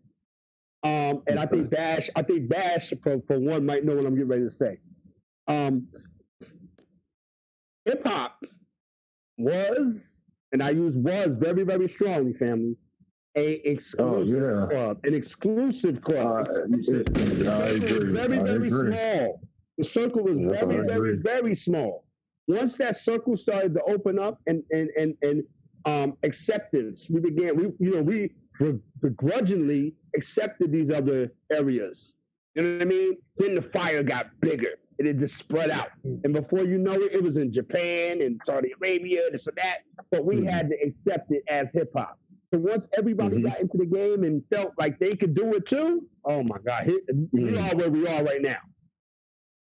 Even though they can't really do it. I mean, saying that. The essence of it, it's not just rhyming words all the time. Hey, man, I mean, but you can't say that now. Because if you say that now, exactly. Before you could say that to somebody's face and they look at you crazy and you snuffle. Bang. Wow. You know what I mean? But now if you even hint that you don't like that their music, you're hating and you don't like this and that. This is bananas right now. What became of why niggas don't have tough skins no more? And you have to have a tough skin to fuck with this hip hop shit. Why you think niggas be battling and why you think niggas when they battle they try to get under each other's skin? You know what I'm saying? I mean, if you kind of think about it, man, that's probably gonna sound real political. Might sound real wild, crazy. Let me light my I'll just say how I feel about it, man. My spliff. Go ahead. Light up, nigga. I feel like, remember, not to sound racist, nothing like that, but it is what it is. Remember when white folks was like, get rid of that trash. What are they doing? This garbage, yada, yada, yada. And I think they start seeing the money it started generating. And they infiltrated and excuse me. And start putting their hands all in it. And I think that's when they got messed up. Fam, they was in it already. That's true. That's true. Jerry you know what I'm saying? So I'm not gonna, jump out the window, but you're right. I mean, as far as the acceptance by the mainstream, you're right. Absolutely right. You know what I mean? But as far as the money machine behind this shit, Because again, if you go to one of them parties like them, you go to those highfalutin ass parties where the grade A people be at or whatever, they play hip hop. Mm. They might play something from the War Report depending on who they got in their DJing, and they be rocking off that shit. Real talk. Low key, yeah. Real talk. It's a lot. And low key in LA, it was a lot of white folks riding around playing that fuck the police and stuff. You know what I mean? I mean, at the end of the day, it's a lot of white people playing hip hop. Period. But that's who buys it. Exactly. And that's why the music sells so much because they. White people and women. Telling you. But I think that I mean, that's a blessing and a curse. Because I think that, from, like you said, from a historical perspective, you're always going to have, that not being, racial or whatever, but it is what it is. No knockoff radio. I'm speaking my mind. Those people, when they do their thing, it's accepted more. And when I say accepted more, in the name of record sales, awards. You know what I mean? And then all of a sudden, now we get pushed to the side. They still performing when they're 80 years old. They don't call them old. But hold up. It's become so prevalent and so easy for them to do now that they can come and get into our culture, and then when they make enough money, they can say "fuck you." You know what I'm saying? So the shit that we were saying in the beginning about that's actually a good example. I mean, but it runs the gamut. But you have some who have been down from the beginning and got theirs from the mud, as they say. You know what I mean? Mm-hmm. And even though they become universally respected, universally loved, and this and that and the third, you can't knock where they came from. And a lot of people knock with, and my example is Eminem. Okay. Now, if you want to peel the onion off of Eminem, you're gonna find Rod Digger. You're gonna find Pace One. So for all y'all excuse me, I'm not gonna do that. For all y'all people feel like Eminem is taking over the game, whatever. That may be the case, but you can never deny that man's background and impact in this shit. And he's nice. Yeah. And he's doing beats now. Man, he's nice. Yeah. I think that. And he really came out the mud. Yeah, people don't really understand that. People don't. They don't really get that. Like, no, Eminem came out the dirt. They don't do the one on people. He literally came out the dirt. Like for real. A lot of these cats, man. And again, when we was battling, man, it wasn't about trying to, snuff a nigga, punch people. It was about who had bars and who didn't. If you didn't have no bars, nobody wasn't trying to hear you. Yeah, they turn around like, who up next? You know what I'm saying? It's funny you say that. That's true. Go ahead, Bash. It's funny you say that because battle rap lately has become like, love and hip hop. Dumb down. What I mean by that is, like last week, we had Miss Miami. My goodness. Flag in front of Coffee's face, and Coffee is associated with Crips, and she said something disrespectful about the founder of the Crips organization. Mm-hmm. So now, rather than it being a contest of who can outrhyme who, now it's about who is the most gangster bitch in the world, like who can disrespect each other's gang ties more. Once the streets started to creep into battle rap, that's when you got more blogs than battles. Like battle rappers now, they do more blogging than they do battles. Like some of these people, I would rather just watch their battles than I would rather watch their blogs than they battles. Like so many people are trying to be Bloods and Crips, and like battle rap started out being a safe haven, from that shit. Hip hop, was like a safe haven from from that shit, try to get away from it, and make Right. a life That's right. away from that. But now That's they right. just want to, bring all of that shit into the streets and muddy the water. Mm-hmm. So it's not about who really rapping no more, And as far as like even the pens are better rap. Like when they really spin some stuff, all of that is going to people's heads now because to me it's got down to to bows and what I mean. That's all good and everything, but everybody's sounding like everybody now. We said that shit 10 years ago. We said it 10 years ago, and motherfuckers was like, they lost their minds. They was like, we hating. Y'all not giving them a chance. Now, I don't want to hear that monkey shit. I tried to tell y'all that this is what it was going to come to. Okay? That 10 years ago, I was your age. Talking this shit. Now, 10 years later, y'all my age that I was back then. And now y'all feeling the same shit that I was talking about 10 fucking years ago. If that makes sense. I agree, because if you remember, like, Poison Pen is one of he's a pioneer in battle rap. That's my man. He's from the Blaze Battle Scribble Jam era when battle MCs they would battle over beats, but they didn't know who they were battling, so you didn't have months to write for that one opponent. And now I truly believe that at least 60% of today's battlers on URL and RBE, they could not do what a lot of us cats in Scribble Jam and Blaze and New Music Seminar did. Because there wasn't go ahead, Bash. Go ahead. Because there wasn't any room, to have your entourage on stage with you, gassing how whack your bars are.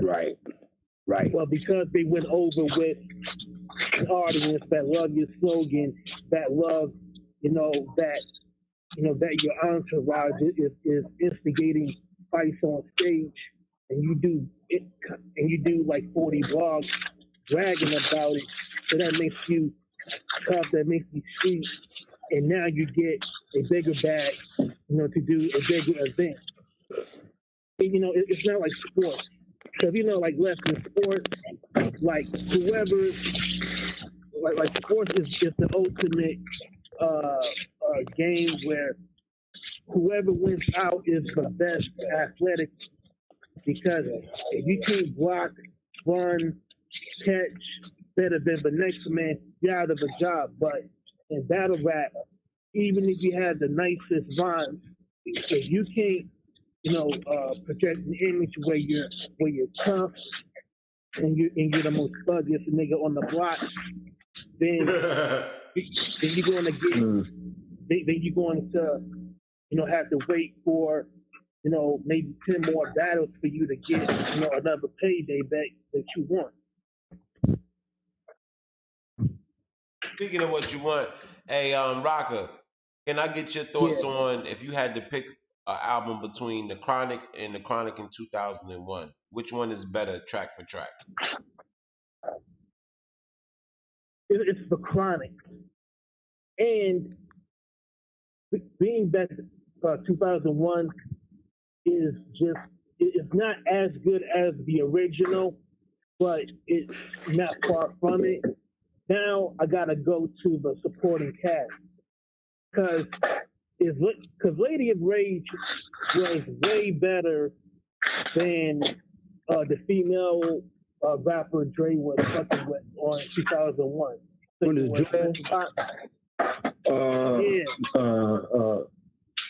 Jewel? You said Jewel? Jewel.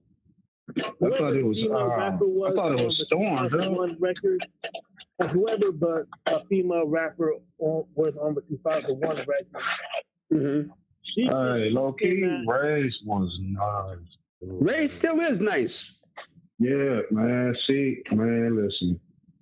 I hate that she don't get her props like that. I mean, hip hop now. For her album. Hip hop now is about those who know, And those who don't know either don't care or you know what I mean. It's not exciting enough for them. Like you said, it's got to be about some dramatic shit. How many, their blogs? What are they selling? What is their merch looking like? Like, you know what I mean? And it's so many MCs that's still out here handling their business and doing their thing. I mean, even from cats from the '90s, we're all out here, and we all still nice. You know what I mean? And I think that this generation right now doesn't really even have the attention span to want to learn about, where they came from as far as this culture and this music is concerned. You know what I mean? Because they're so caught up in trying to catch up to what the hell is going on. Everybody's talking this I don't want to live shit, but everybody's popping bottles. That's a contradiction in fucking man, this is no Knocknoff Radio, man. I'm high. I'm not saying it. I've been wanting to talk to this shit for so fucking long. Let's go. You know what I mean? I think that when you talk about hip hop and you talk about my hip hop and your hip hop, it's two motherfucking different things. Okay? My hip hop is about rocking your motherfucking ass and rocking the party and let's go have some fun and do what we do. And I'm gonna bust your shit lyrically, straight like that. In the meantime, today's hip hop is about dumping out you, beating you up, saying some dumb shit lyrically, and then getting all the props and the followers and the retweets in the world for it. And then you got off-brand motherfuckers writing about it and still getting you up and retweeting the monkey shit videos. Because that's what sells. Sex sells. Remember that, homies. Sex sells. Yeah. You know what I mean? So again, if you do some dumb shit, they're going to talk about that. You can have the dopest bars in the fucking world. You know what I think is fucking nice? And that battle rap shit, and Fresh will tell you, I'm not really caught up like he is in that shit. But you know what I think is fucking dope? I think Daylight is a fucking beast. That nigga is fucking retarded with his. But you know what Daylight fucks me up? Why are you taking the shit on stage? What's that about? Yeah, because it sells. Yeah, and you know what I'm saying? That's my point. You know what I'm saying? Go ahead. Yeah, or him saying that he wanted to rape Diddy. Like, I mean, like shit. Like, what the fuck is that about, my nigga? Like, what does that got to do with you getting up there and rocking these niggas to sleep and ripping this next nigga in front of you? What that got to do with that shit, yo? Go ahead. I remember when Daylight, during a Total Slaughter, when he was going against T-Rex, he dressed as Spawn. All around on the ground. I mean, the antics, you know what I mean? Yeah. And again, I'm going to repeat a statement that I told Fresh and my man Supreme. Salute to the homie. Hip hop is not, check this out, Bash. Check this out. You're gonna love this. Hip hop is not about the culture. Watch this, Bash. It's about the culture. You feel me? It's not about the culture. It's about the culture. And I that line sticks with me.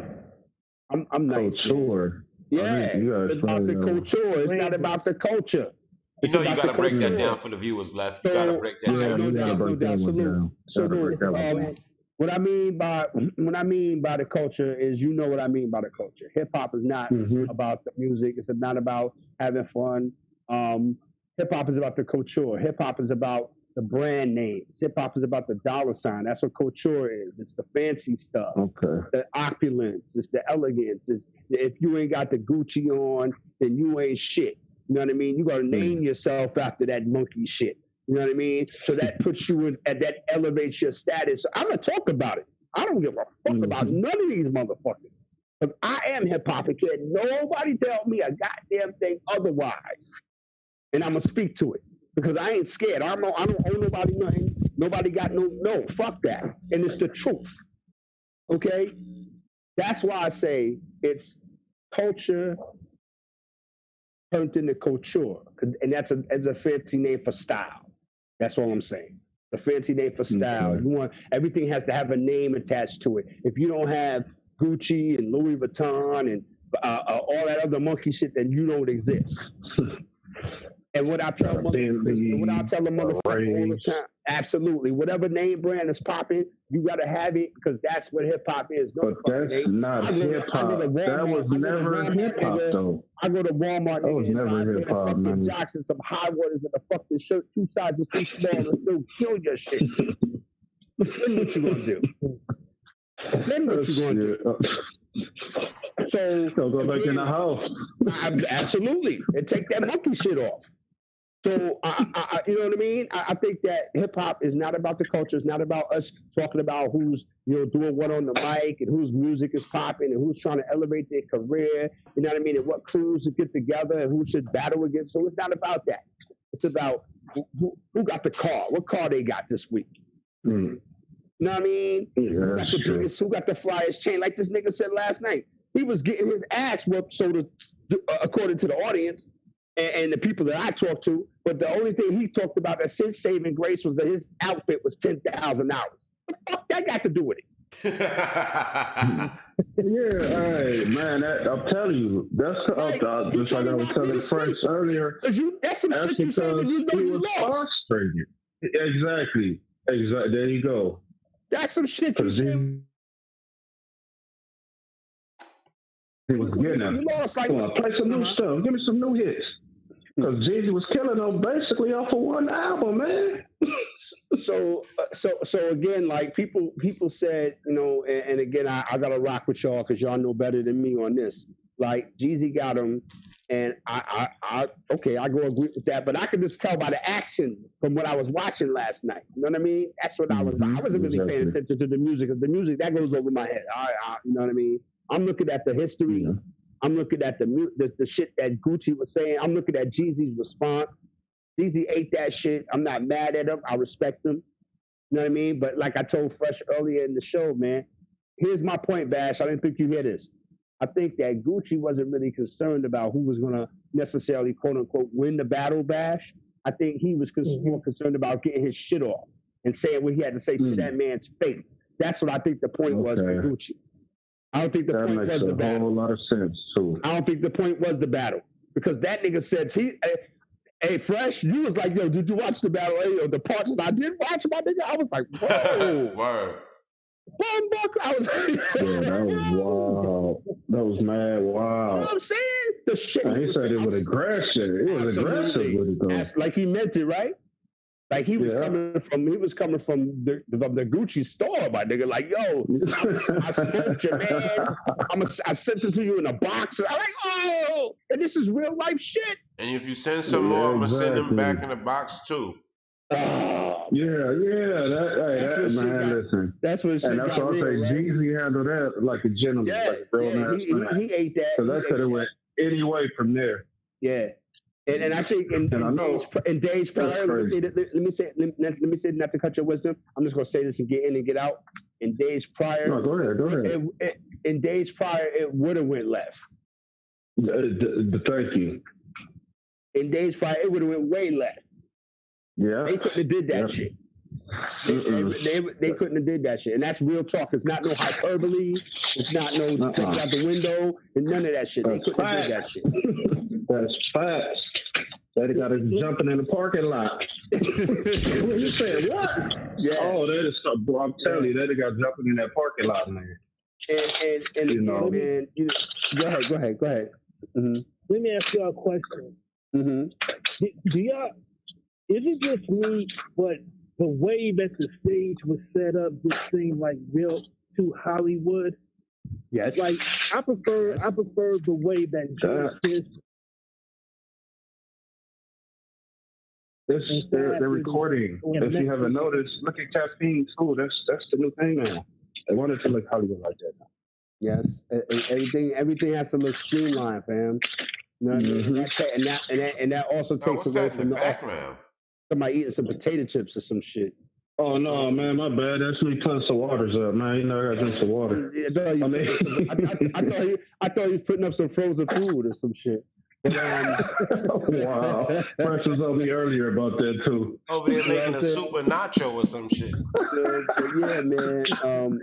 But yeah, that shit is crazy, man. It's just bananas of what's going on right now. But The Hollywood set, man. Again, everything is streamlined now. Shout out to Magic City. You know, you got to do it. It's bigger and bolder. Everything is bigger and bolder. It's nothing. Yeah. You're not gonna find no more battles in the boiler room. Nothing basic, nothing simple You're not anymore. gonna take it. You're not gonna have no more of that Remy and Lady Luck shit no more. You're not gonna you know what I mean?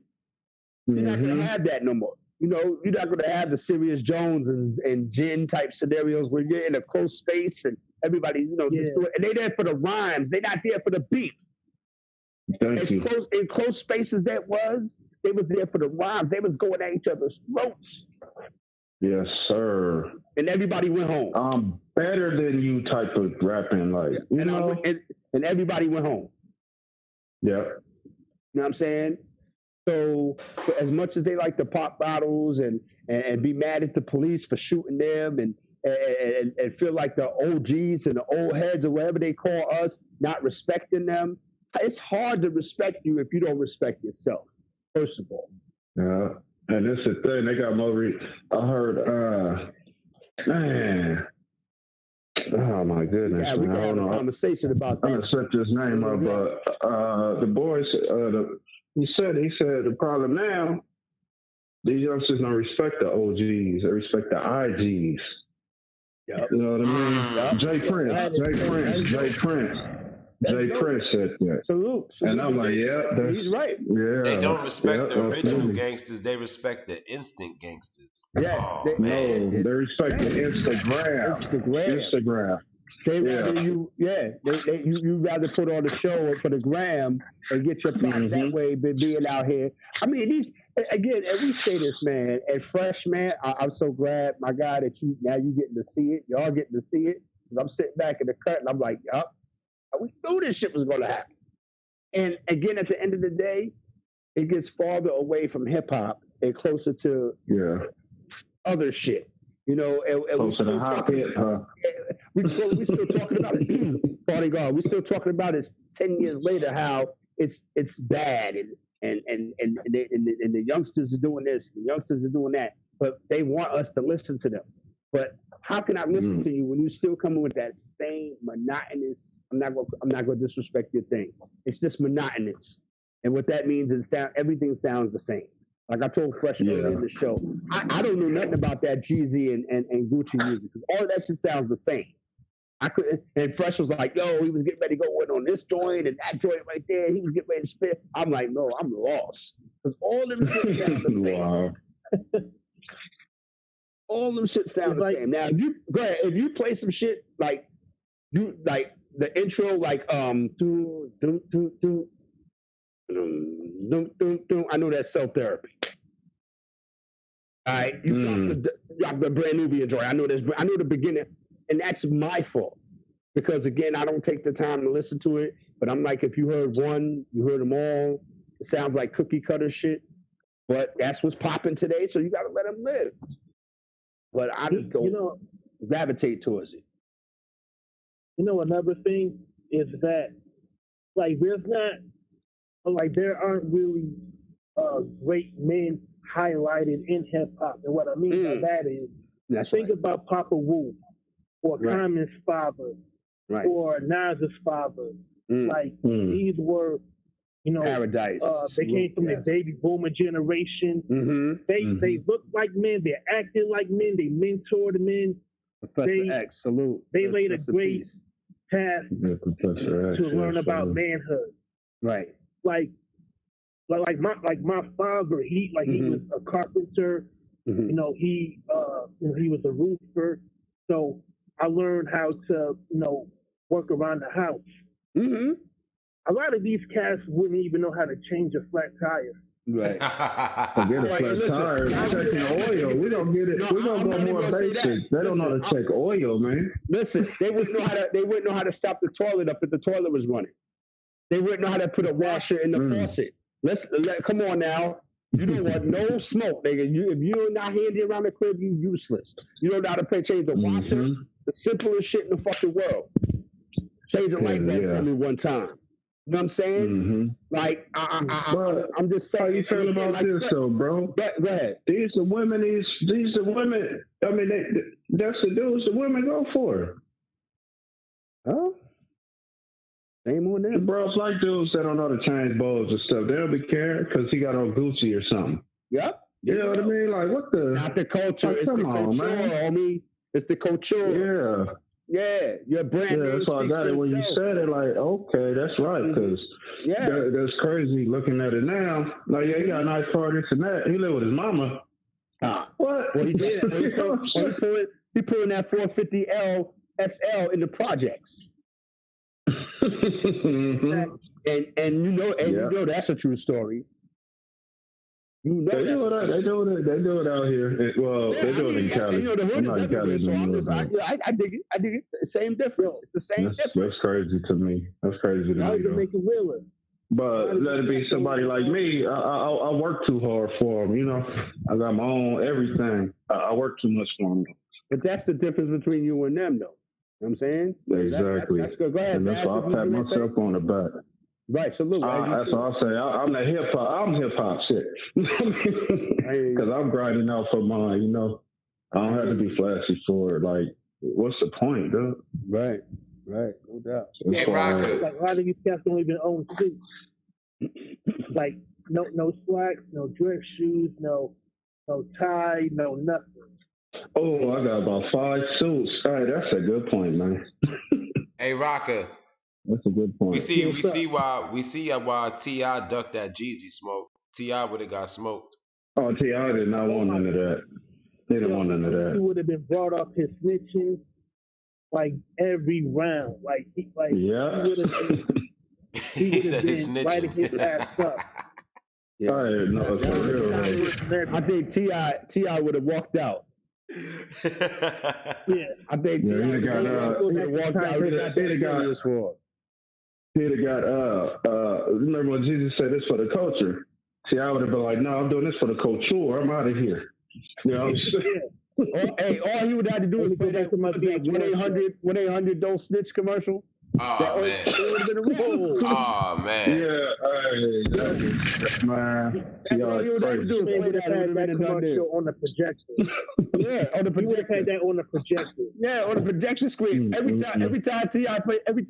played a record, you play that.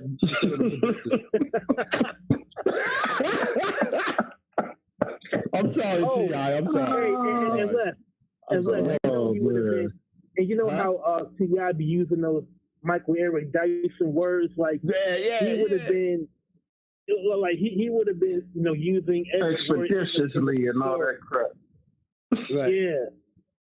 Like, come on, we know you mad. You don't have to say that you're exasperated. Come on, right. Just say you mad. All right, you let him play that little flip part. Look, he gonna throw a little flip on the screen too. Like, man, he ain't from Bankhead.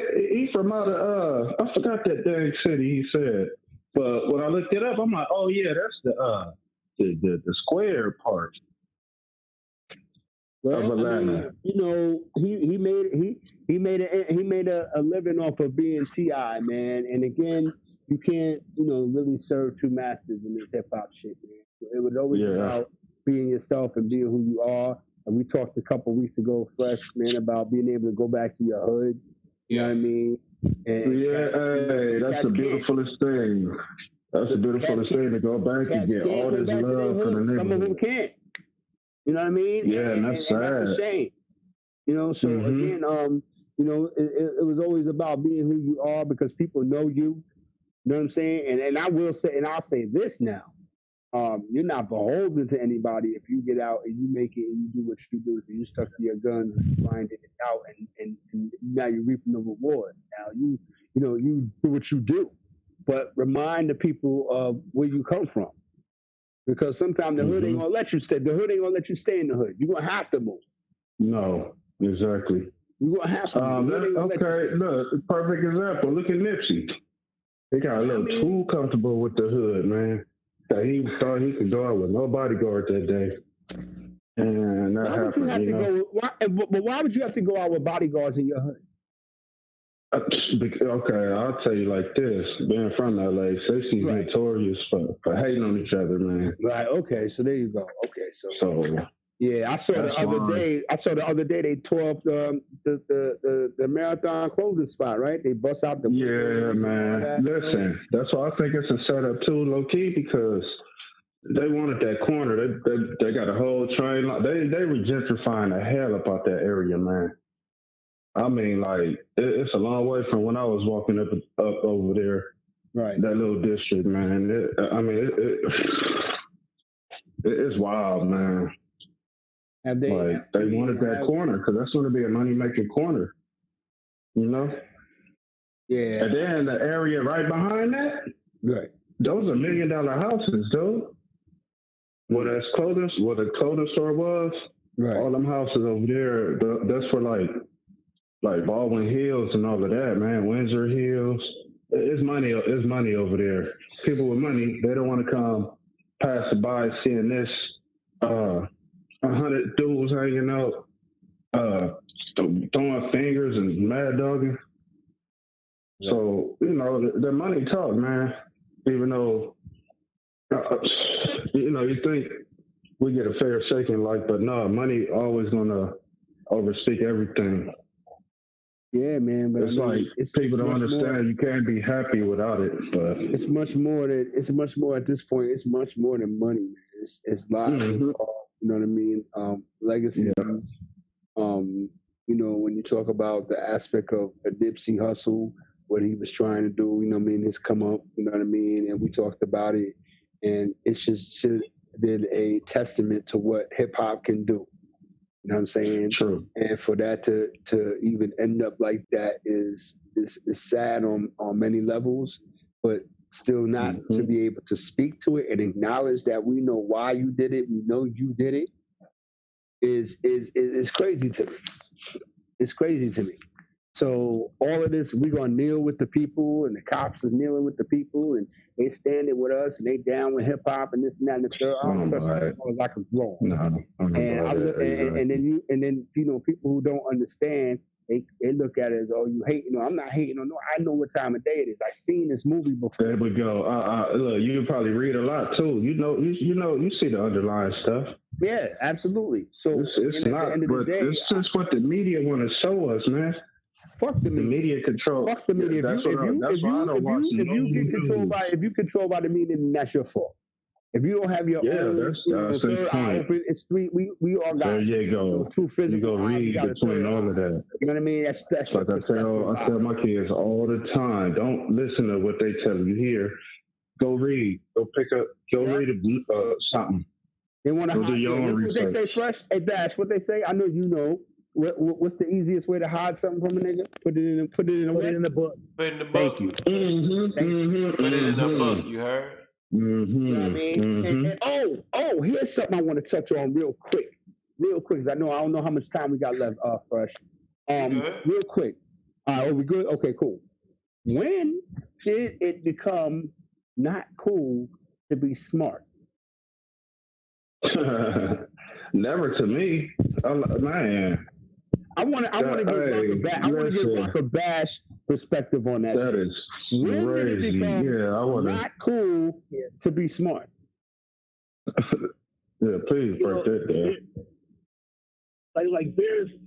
There's a a stigma around having intellect, like the idea that you could have a perspective on something that goes beyond just what you see in front of you is something that a lot of people do not want to acknowledge as being good. Like, for example, I know like this week I saw Fredro Starr. He was on he did some podcast, and he called Royce the 5'9" a nerd rapper. Like this, like the idea behind being a nerd rapper, like nerds are kind of wimpy, but they're intelligent. They are very very curious about about discoveries or where they see the world. But Royce, he checked them and said, "I'm not your man.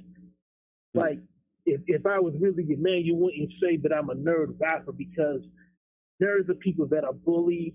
You you pick on them, and his music is definitely is not um, it's not for the soft, it's not for the faint-hearted. Like the ill thing is, Royce's music is just as much for like street cats as it does for for the cats that's in ciphers or if they just want to hear ill rhymes. You know, So for him, for Fredro to say that says more about his insecurity because we saw what Fredro Starr looked like against Keith Murray in that whack ass battle. Let me tell you something, man. You know what I mean? Go ahead. Let me tell you something, man. I'm a nerd. I'm a proud nerd. I don't give a fuck what nobody say. How you think motherfucker can make all the motherfucking references that go over people's fucking head? I read. The worst type of person to trust with your girl is a smart motherfucker. And I know from experience. I'm gonna repeat that. The worst type of person to trust with your girl is a smart motherfucker. Let that sink in. Let that sink in 1 second. The worst type of person to let your girl be around is a smart motherfucker. A person that can show her something and she can learn something from is a good thing. I think that when it became cool not to be smart, it never became cool not to be smart. When we was young, and when I'm talking about young, I'm talking about like 7th, 8th, 9th, 10th grade, whatever. We wouldn't be caught dead around motherfuckers who didn't go to school. Period. Like we would talk about them, call them out their name, straight like that. I don't have no. You can't do nothing for me.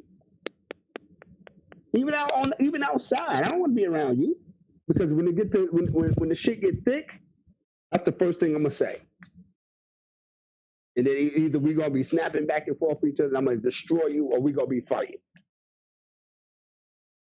Straight like that. So now it's the cats that are trying to pass themselves off as not being smart, not being well read, not know what's going on around you, and that's the thing to be. Y'all go ahead and be that. Go ahead and be that. I'm gonna get you every time. Period. It's real, man. Shit is real. It's real talk. It's real out here. And again, for cats, again, we want to be able to kind of put cats on to things. Listen, man, it's so easy to know simple stuff. Like if you don't know how to put a washer in the faucet, man, learn how to do simple shit like that. They should appreciate you more. And that's a jewel from the God. Learn how to do simple shit. Learn how to put a ceiling fan in. It ain't that hard. I'm trying to tell you, this shit is this. I'm telling you right now. I'm telling you, she respect you more. Learn how to put something. Learn how to put something because a lot of cats. My bad, Bash. I didn't mean to cut your wisdom, son. Learn how to put some shit together. Go ahead, Bash. Yeah, if you gather up enough knowledge in a specific area, you become an expert. Right. And now, and that's very important because when you go on a job interview, you have to even if you bullshit on an interview and you get the job eventually, you have to demonstrate what you know and put it into application. The best path to get to where you want to go is to learn new skills every day, even if it's just picking up, factoids along the way. Right. That's right. If you read something, on the internet when you check your email, hey, put it into your database. You can draw from it when you need to. because That's right. you may never know who you may come across. That's in right. life. You may come Let's go, across Val. somebody Let's that go. can put you in a position where you can, get that new house, or you can get that new car just from what you demonstrate from somebody by networking. That's Because why you. a lot of That's why people you go to learn math college. in school. That's why you learn math in school. Stupid. That's why you Exactly. learn math in school. Straight like that. Because you never know. Never know. That's why you learn math in school.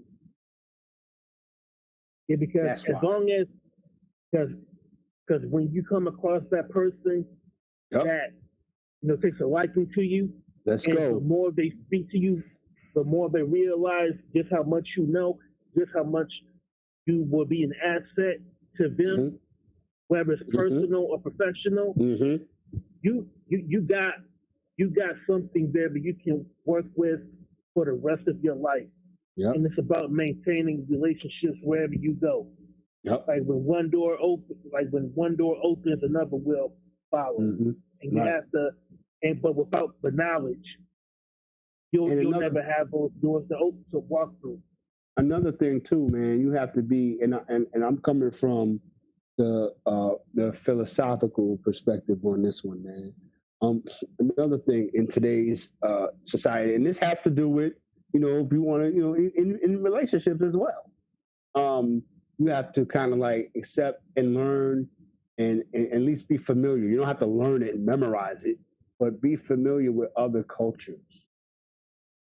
And being from New York City, you have to really, be aware, be, respectful, and experience other cultures because there's so much cultures around you. Fresh could speak to that. There's so much culture around you. So many different type people. So you have to kind of like be your own little United Nations. You know what I mean? You got to respect people, and they'll respect you because again, we each have built-in what's the word I'm looking for, Bash? We have built-in innate fears of each other. Okay. And again, once we break those walls down, because I tell you in the neighborhood right now, go down Church Avenue, you got the Chinese, Chinese restaurant, whatever. You got the Puerto Rican and the Arabs and the bodega. Then you go up the block, you got the Chinese, the washing machines, and you got the yardmen, dread them at Bobby's. And you know what I mean? So it's so much different cultures. You walk in one store, you hear Jamaican music. You walk in the next store, you hear Chinese music. Then you walk into the next spot, and you got the Jewish brother back there doing what he do. You know what I mean? Then you got the Arab, and you got the Ethiopian selling his little tapes or whatever. So it's so many different people you got to deal with.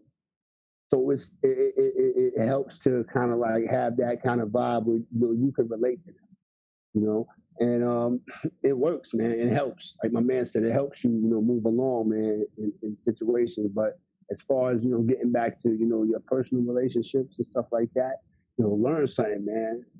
Word, she'll appreciate it, God. She'll appreciate it. Trust me, she'll appreciate it, yo. You know what I mean? She'll be surprised, and hey, who knows? It might be a turn on. And also read a book, from beginning to end. Like you'll be surprised if you ask somebody, "What's the last book you read?" That's what I ask all my dates. What's the last book you read? Yeah.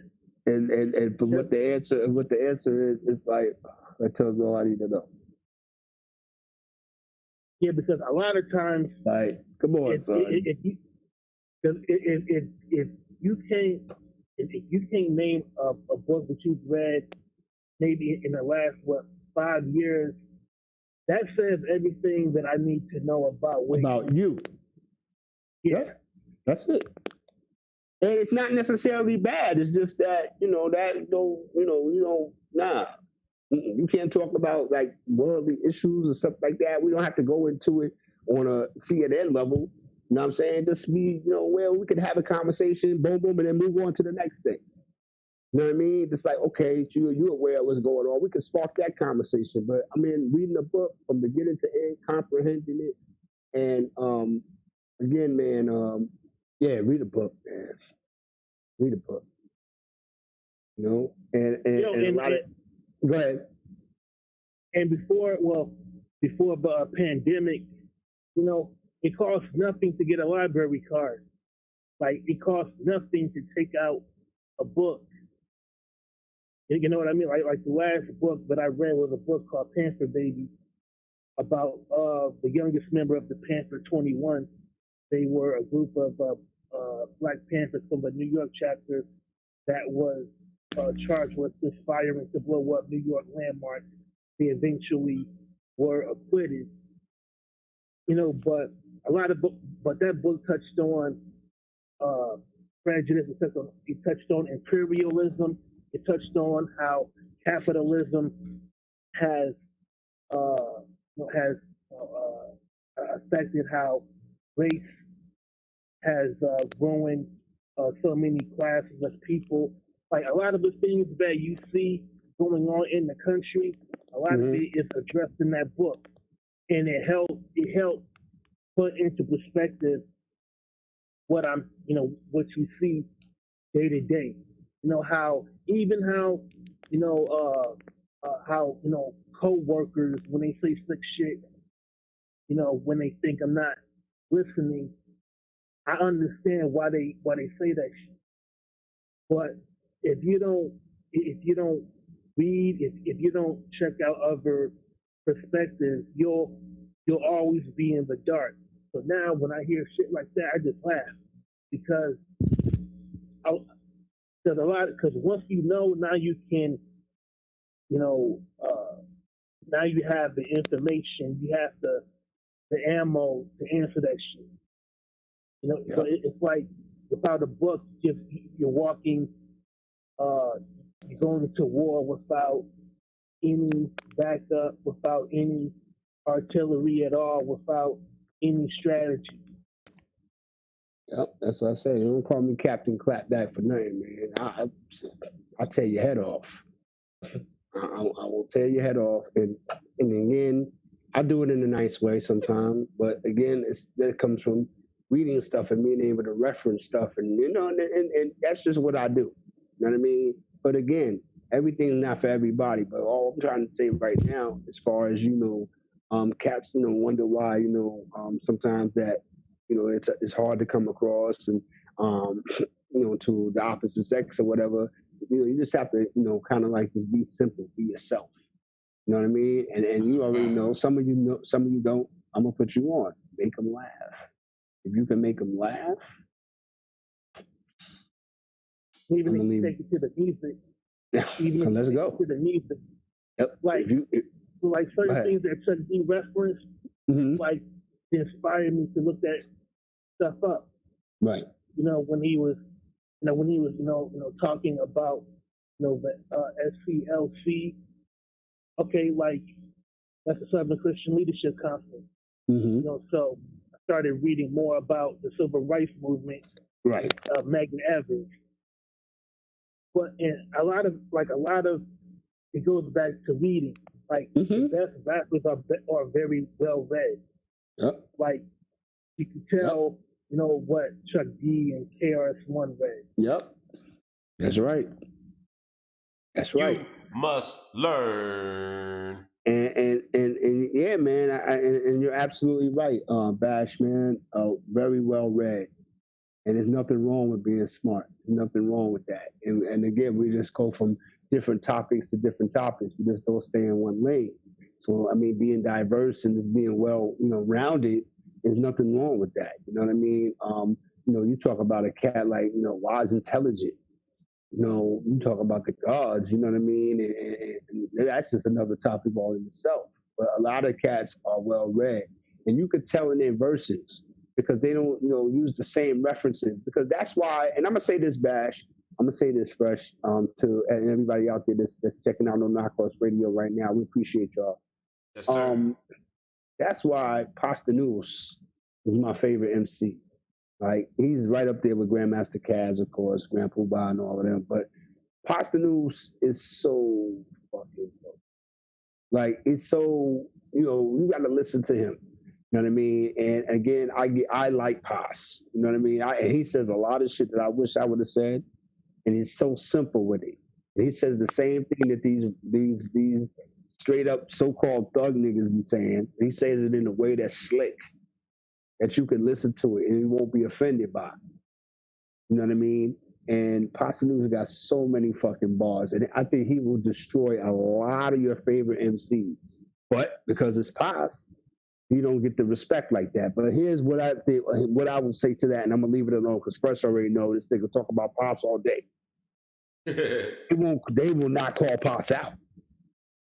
I don't hear nobody say nothing but slick about Pasta News. And another reason why I like Pasta, and I'm gonna shut up, Fresh. Let's go. I'm gonna shut up. And if you follow me on Twitter at RMDesk or whatever, you know that I'm about originality and uniqueness, right? So when it comes to daylight, like it's your name tells me all I need to know about you. If your name is dope and unique, okay, I'm trying to find out about you. You know what I mean? But if your name is a derivative of somebody else, nah, I don't want to be so bothered. So when it comes to Pos, right, his name is Sound Operator, backwards. You know what I mean? Then you got True Goy. His name was Yogurt because he liked yogurt, backwards. Wow. That's and that's just the genesis of it. That's you know what I mean. You know what I mean. So when we talk about hip hop and when we talk about names, and I'm gonna take y'all somewhere right now. You know what I mean? Y'all my people, so I don't feel like I'm like I don't give a fuck. This is just hip hop, right? Think about your name. That's why I always ask people, what does your name mean? Do you have an acronym for your name? What does your name mean? Like KRS-One, like that example, KRS-One, now Supremo. Right? What does your name mean? That's rhyming period, destroying every sucker toy. You know what I mean? And so that's hip hop. That's when you sit and you think about your name and what your name means, how it connects to you. You know what I mean? That's why I always ask. And Fresh will tell you, I always ask, what's your acronym? It'd be like, it's cool. That's hip hop. You know what I mean? and Nah, that's a fact. It definitely is. Because even though my name, Harlem, is an acronym in my name. Harlem Fresh is an acronym. Acronym. The word Harlem is an acronym. Go ahead and break that one down. All right, breaking down Harlem. Let's go. The acronym of Harlem is hustle all day, really living every moment. Oh, nigga. Oh, big nigga. Hustle all day, really living every moment. Harlem Fresh. That's me. Let's go. I like that. Let's go. See, that's, you know what I mean? And shout out to Krispy Kreme. They got a joint back. They put the joint back on 125th Street. Shout out to them. They put a Krispy Kreme. Krispy Kreme. Hey, what is it about them, man? That shit is like crack. There's too much sugar on that shit. I can't even tolerate that shit. It is, though. Yo, no, it's sugar mixed with something. Yeah, it's mixed with some cocaine. Yeah, that's a thing about hip hop. That's one of the things about hip hop that everybody, you know, their name meant something, has an acronym or whatever. You could break your name down. And again, hip hop is something that we live. Right? It's not something that we acquire. It's not something that we gravitate towards, like collecting stamps. You know what I mean? Or Fortnite cards or some smoky shit. This is what we do. Everything we do is connected to hip hop. And that comes from even the essence of graffiti, it tagging up, because niggas got their own graffiti names. So you always have an alien. You're New York niggas, you got these. Let's go. Yep. You know I know my nigga. Let's go. You always got another name, an alias. Yeah. Like, come on now. You got okay. Lefty Nice, left-handed, hip stashio, arm desk, of course. Alexander Hot Spitter, okay, a hot spitter, get it? Come on now, let's go. I don't think you heard me, nigga. Alexander Hot Spitter, right? A hot spitter. Niggas don't catch it. It go over heads. Yeah, that's, you know what I mean? And we try to be original with it. And even that's the closest thing pistachio is the closest thing I came to with the Italian mobster thing. And even that's a play on pistachio nuts. That's where I wanted to go with it. Okay, and I got one for you. In my name, Uncle Sam. The uncle is under no control level in everything. That's what's up. Let's go. Let's go. I just made that up on the spot, but that right. Shit worked. That worked, dude. See, we're getting you to think now. See, that's what it is. That's what hip hop. Yeah, I like that. You know what I mean? And that's what we do, man. And when you talk about you know, songs and groups and stuff like that, the more original, the better for me. A lot of this shit is just, you know, a chip off of an old block. Yeah. You know? Yeah. But I'm with you with the reusing names like Rick Ross and all that. Like, brother, come up with your own thing. And Rick Ross still alive, man. And Rick Ross still alive. Like, come on. You know, it's simple, man. You know what I mean? It's really simple to see who's who in this shit. You know, it's really, really simple to see who's who. And that just speaks to, you know, again, like we said in the beginning of the show, man, we opened up the door being correct and being polite to invite everybody in. And now it's just turned into a wild free-for-all. It's turned into a wild free-for-all, man. You know what I'm saying? Even, all right, fresh, don't let your show get like that, fresh. Nigga, that's not what happened. That's not what happened. That's not what happened. You know what I'm saying?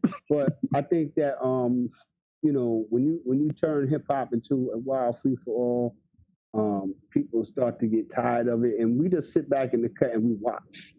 You know what I'm saying? Yeah. And it'll eventually play itself out. Like I told Fresh before, and we talked about this on previous shows, man. Hip hop is going through trends, and hip hop that I'm used to wasn't about going through no trends. We went through phases, okay. For example, there we go. For example, we went through. Remember, everybody had the African medallion because that's what hip hop was about. You know what I mean? We got away from that. It turned, you know, before then it was the rope chain. You know what I mean? I had mine, you know what I'm saying? And I had my African medallion. You know what I'm saying? Yo, remember when everybody had the X hat, the Malcolm X hat? Yeah, the X hat. Yeah. Oh, yes. I had one of them. Yes, the X hat, So, you know what I'm saying? And again, man, I think that, you know, what we do, we're the most unique people on this planet, man. And when we take the idea, we don't utilize it for our benefit. We open it up to the world, and then it doesn't become ours anymore. If you understand what I'm saying, I mean, and I think that with hip hop, you know, even though if you want to break it down, because I'm here to break it down, because I know I go back to the beginning, my guy. I go back to way in the beginning, and you know they were always involved. You know what I'm saying? So you can never escape the fact that, you know, that connect is going to be there. But I think, you know, the wrong powers that be got involved. It became more about the economics. And when it became more about the economics, they gained control because they got all the fucking bread. And when it became about the economics, they began to be able to control what was said. You know what I'm saying? And I'm going somewhere else with it, but this is what we do. Nah, so, you good, because you know I was sitting here while you were saying that. I'm sitting here thinking, yo, hip hop is so fucking motivational, my nigga, and they go through different trends and phases. And you know me, I like to stay fresh. I like fashion and shit. So I'm sitting here and I'm thinking, yo, niggas went from 8-ball jackets to Avirexes to Vansons. Like, hey, yo, hip hop is fucking crazy. Niggas went from 8-ball jackets to Avirexes to Vansons. All of those is leathers, but it's just the different trends, the different era which those leathers were popular at the time. You know, and you could. And once upon a time, you wasn't nobody unless you had a suit from Dapper Dan. Word. You know what I mean? Once upon a time. Right. My dad would always say that, dude. Right. And you know what I'm saying? He rest in peace, but he always said, man, I had to have me some Dapper Dan. Yeah, so Yo, you are Supreme nothing. Union, salute Supreme Union TV. I see you in the building.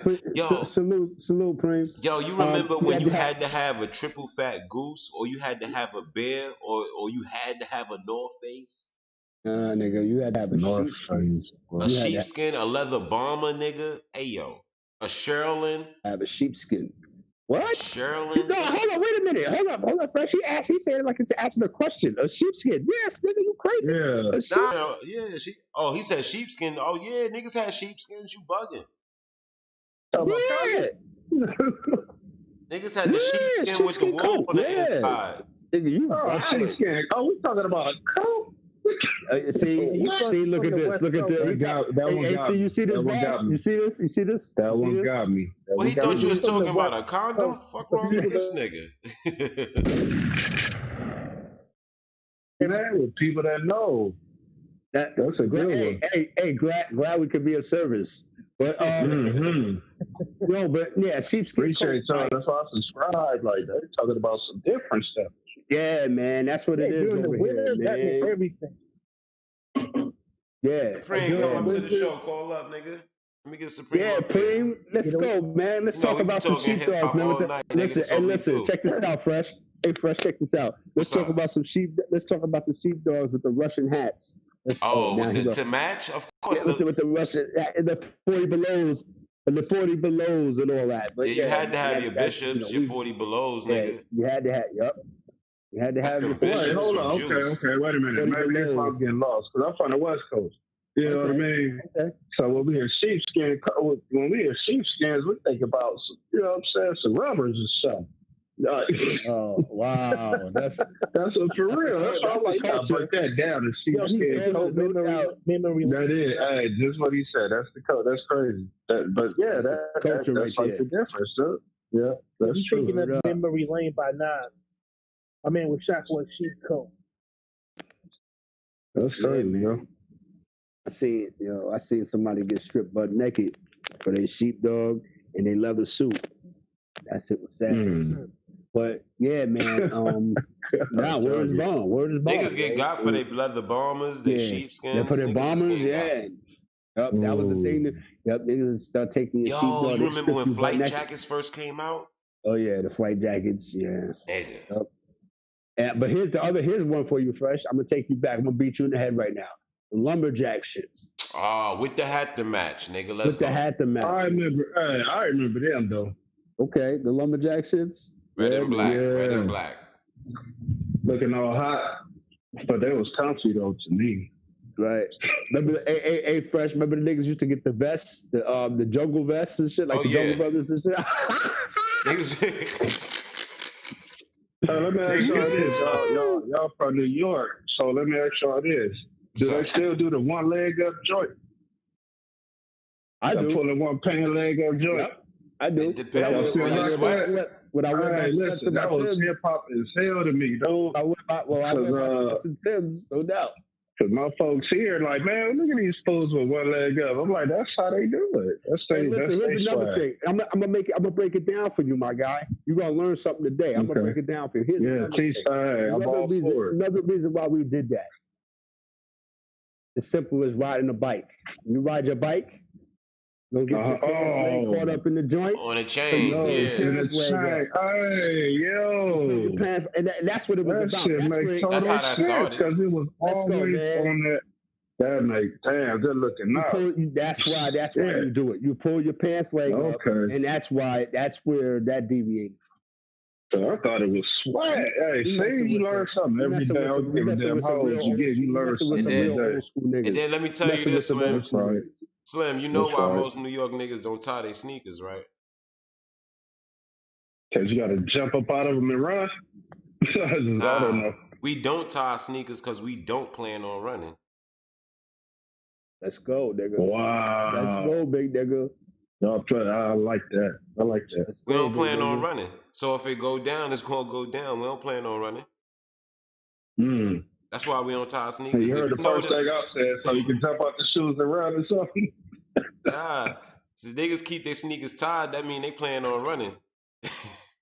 Okay. In New York, we Oh let our wow. laces hang. We don't Okay. tie our That sneakers. makes We let sense. them, I got you. you know what I mean? I got you. Yeah, I mean, I but got you. That's see, and what we I doing like right that. now is we reminiscing because it's nothing like that now. I mean, you go to Thanks. you go to the hood, Hey, you know you what? go I to the hood, appreciate it's all that. like that. If you go to the hood, but like each neighborhood had its own distinct personality. And Fresh could speak to Okay. that. 125th Street had its own distinct personality.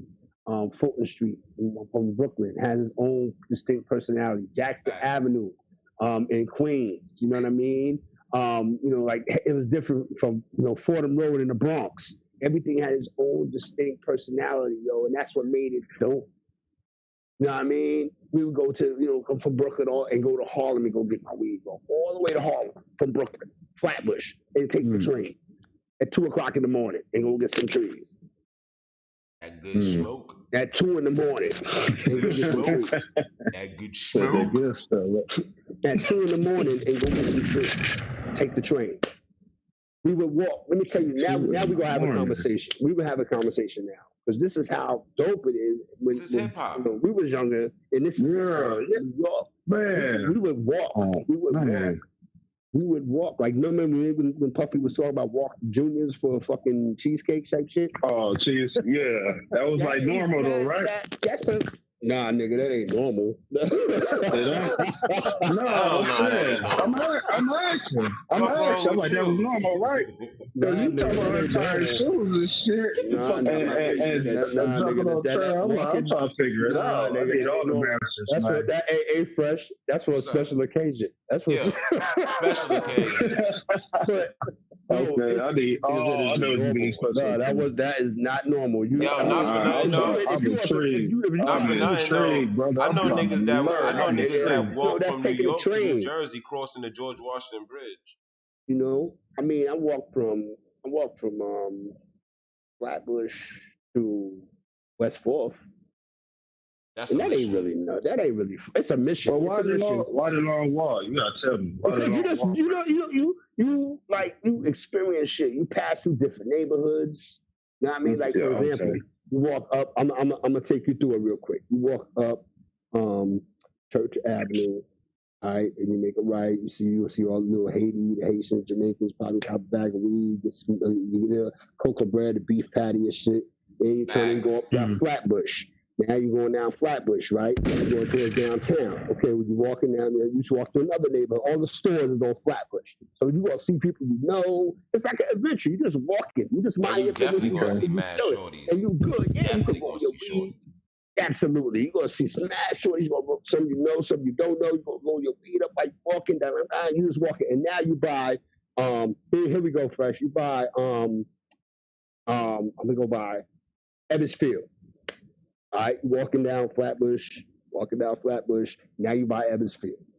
Now you walking past the Botanical Garden. You're still on Flatbush. It's a straight shot, my nigga. You're still on Flatbush. You're walking down Botanical Garden. Then you're walking down Grand Army Plaza. And when I say Grand Army Plaza, think about special ed video. I got it made. And they was dancing. That's the library. That's Grand Army Plaza. Okay.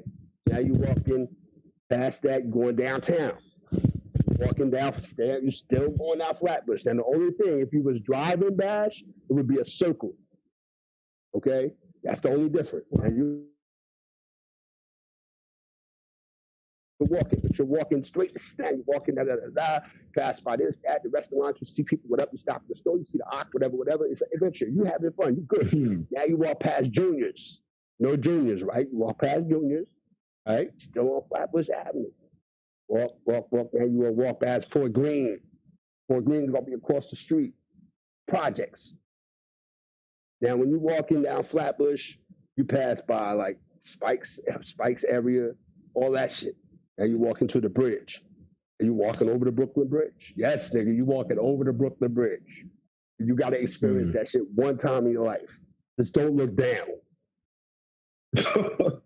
Word. Okay, you can walk over the Brooklyn Bridge. I'm telling you, don't look fucking down. Don't be scared of heights either. Don't be scared. Don't be scared. Don't look down. You get across the bridge, right? You're down by City Hall. Let's go, Fresh. Yes, sir. Down by City Hall. Okay, when you come across the bridge. Now you're going about to hit Broadway. Okay, then you walking past the courthouses and all that shit where they do the SVU and all that shit. You walk past that Center Street. Okay, walking up Broadway, walking up Broadway. Come, like you hit, boom, West 4th. Basketball court on West 4th, right? Yep. Still walking up Broadway, walking up like 21st, 23rd. That's the district like where they used to sell the bootleg shit at the 23rd. The Jamaican dudes and the Haitian dudes used to sell the bootleg coats and all that on 23rd. Now you heading up towards 34th Street, Macy's and all that. You know what I mean? Where they have the Macy's Day Parade and all that, Herald Square and all that. And then you walk 8 more blocks, guess where you at? You on 42nd Street, Times Square. Hold on, you said 8 more blocks? Yeah, 34th Street, where Madison, 34th Street and 7th Avenue is what? Macy's, and across the street is what? Madison Square Garden. Yep.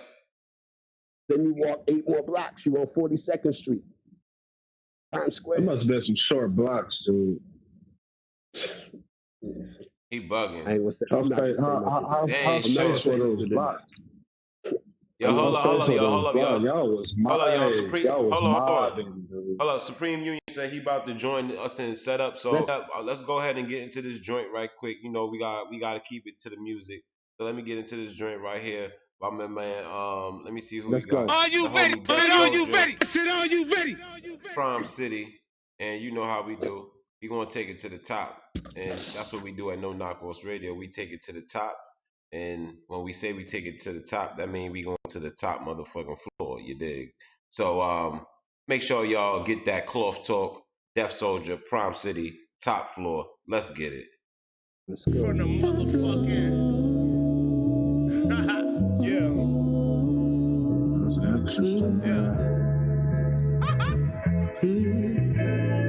I should be talking my shit, man. I'm just letting it breathe. I'm trying to. My nigga. Yeah. Hey. Yeah. Money talks. I told you that once before. If money talks, I'll be the first to know, I'm sure. That cocaine super white, I'm talking pure. If you want it, then I got it. You need it, pull up, it's yours. Hey, I'm in boss mode. Speaking of all my niggas in Morse code. 5 series on a bean color charcoal. I came from nothing but having dreams in the dark room. 9 different bitches in and out this dark room. All this money flipping in and out this dark room. I was in the trenches, hope I left a mark. We was on the corner trapping, but we ducking all the narcs too. Mama said I live my life like it's a cartoon. Don't know where I was at before, but this the part 2. I'm on the bottom of the map with a sharp tool. Watch a nigga make it to the top. Niggas be plotting and hating, watching this paper that I got. You don't work, you don't eat, play with my paper and get shot, nigga. I'm new in town, welcome the neighbor on the block, nigga. I run the town, I'm like the mayor of the block, nigga. I'm running down your favorite player on the block, nigga. I got the crown, most hated on the block, nigga. Pound for pound, I'm the greatest on the block, nigga. Mama mad, but I got the shit on lock, nigga. Try and make it to the top, nigga. I just pray this shit don't stop, nigga. To producers, yo, I'm out. So let's separate the boys from men, be bread getters. So if you cross us, we head splitting. Yeah, respect is earned, it's not given. 9 to 5 or pot whipping. That's your decision. See, life is what you make it. Enough to give it to you, dog. You gotta go and take it. So yeah, shoot your shot, just know how to aim it. But talking like you bout it when you pussy, yeah, that's dangerous. Fake shit, nah, dog. I don't know that language. I don't speak that fraud talk, only about that action. And y'all don't really want war. You not talking money, then what the fuck you come for? You wasting my time, and I just wasted a line telling you that you wasted my time. Fuck out of here, nigga. Yo, I'm on the top floor, cooling with my confidants. No fake, only that real feel in my ambiance. So chill with that la-di-da. Hit you with that 1-2-1-2 and make your body drop. I'm chilling though. Yeah. We going straight to the top floor. Straight to the top floor with it. If you won't eat, yeah, we got more. Paper chase it down, we just want more. 10 toes down, yeah, we stay strong. We going straight to the top floor. If you won't eat, yeah, we got more. Paper chasing dogs, we just want more. 10 toes down, yeah, we stand strong. Yeah, we got more. And we got more.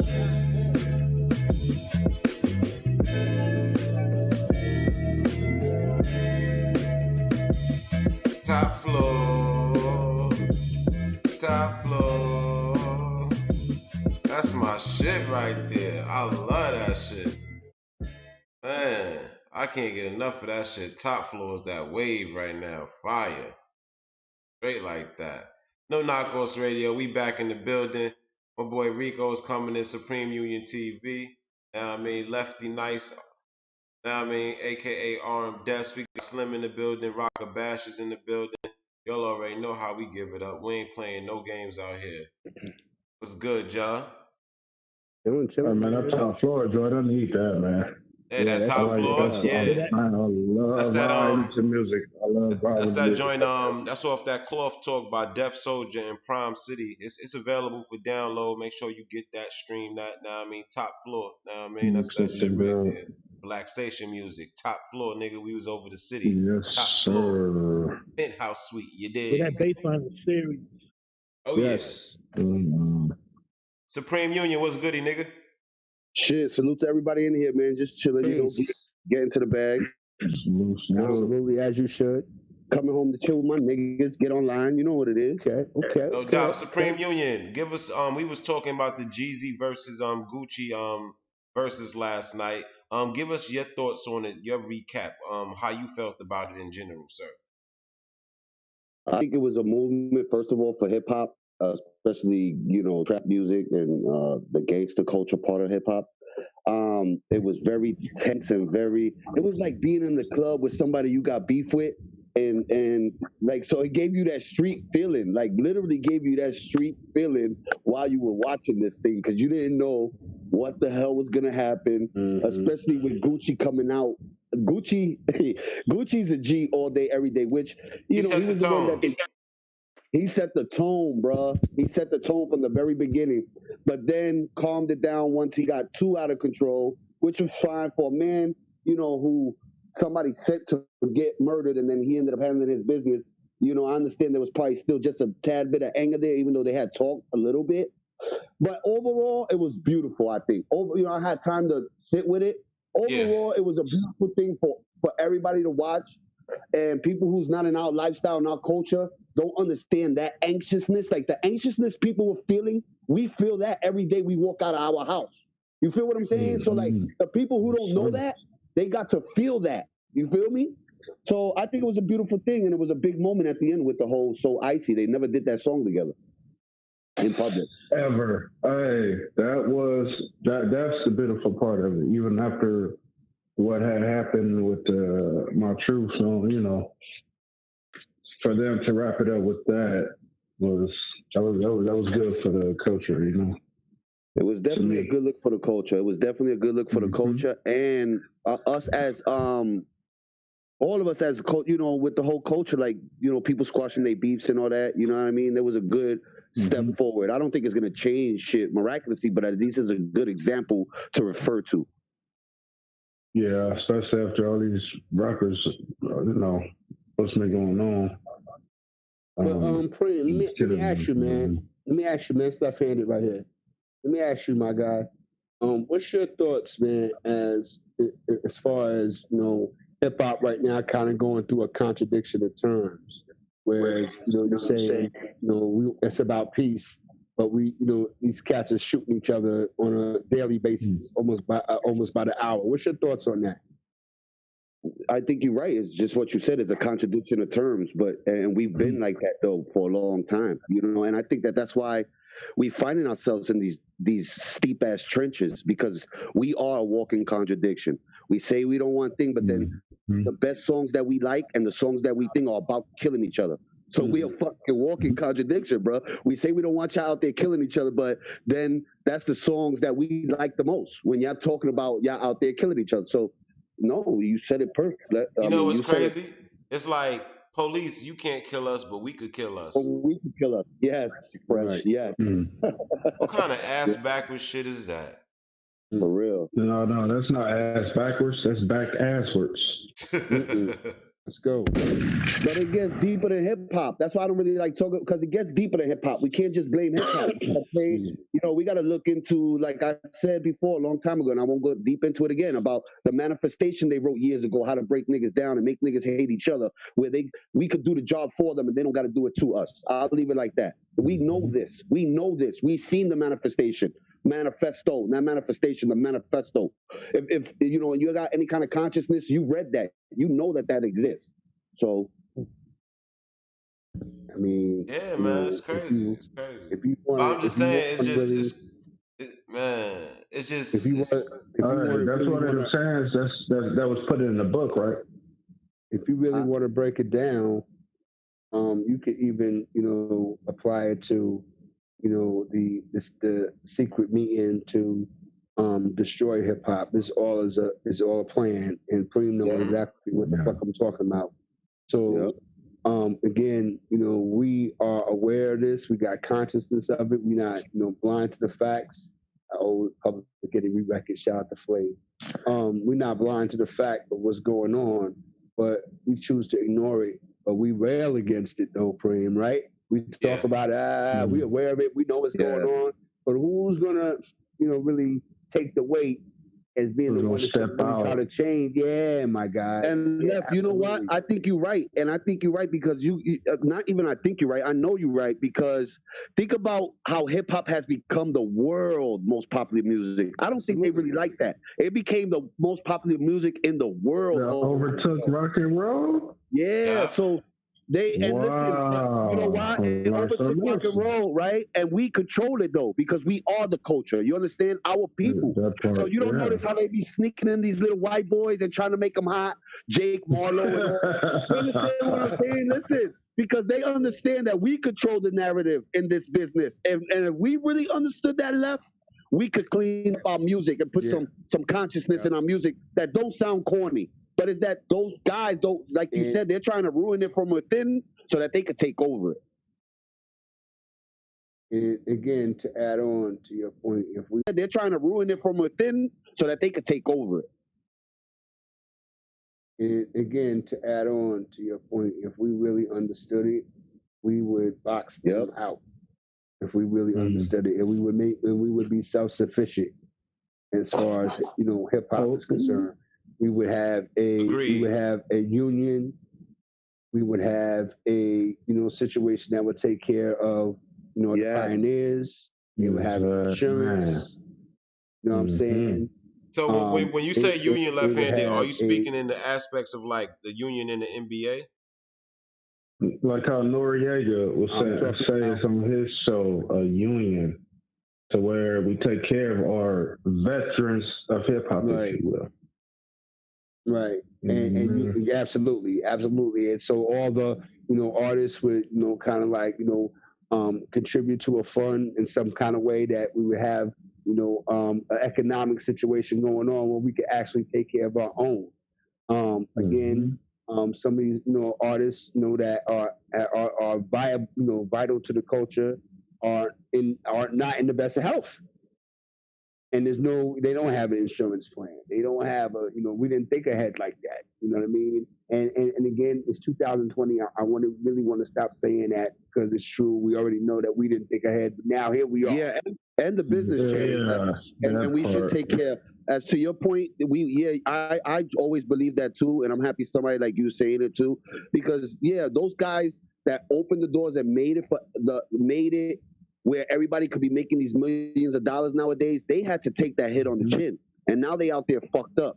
But it was because of them that those exactly. It was because of them that those doors were open. So there should be some kind of something in place where they could be taken care of. A pension plan or some shit. So for that to happen, they have to invest. All the rappers, everybody in that field, if you will, they have to contribute to that pot. That's what we do when we go work bust our ass. We got to contribute to their pot, right? I think that's what get on retirements and stuff. But what would be wrong to absolutely. And what would be wrong with contributing once a month or however you choose, however you feel. Absolutely nothing. These brothers make millions of dollars, man. But would it throw some hundreds in there. Not gonna hurt nothing. And even more to this level.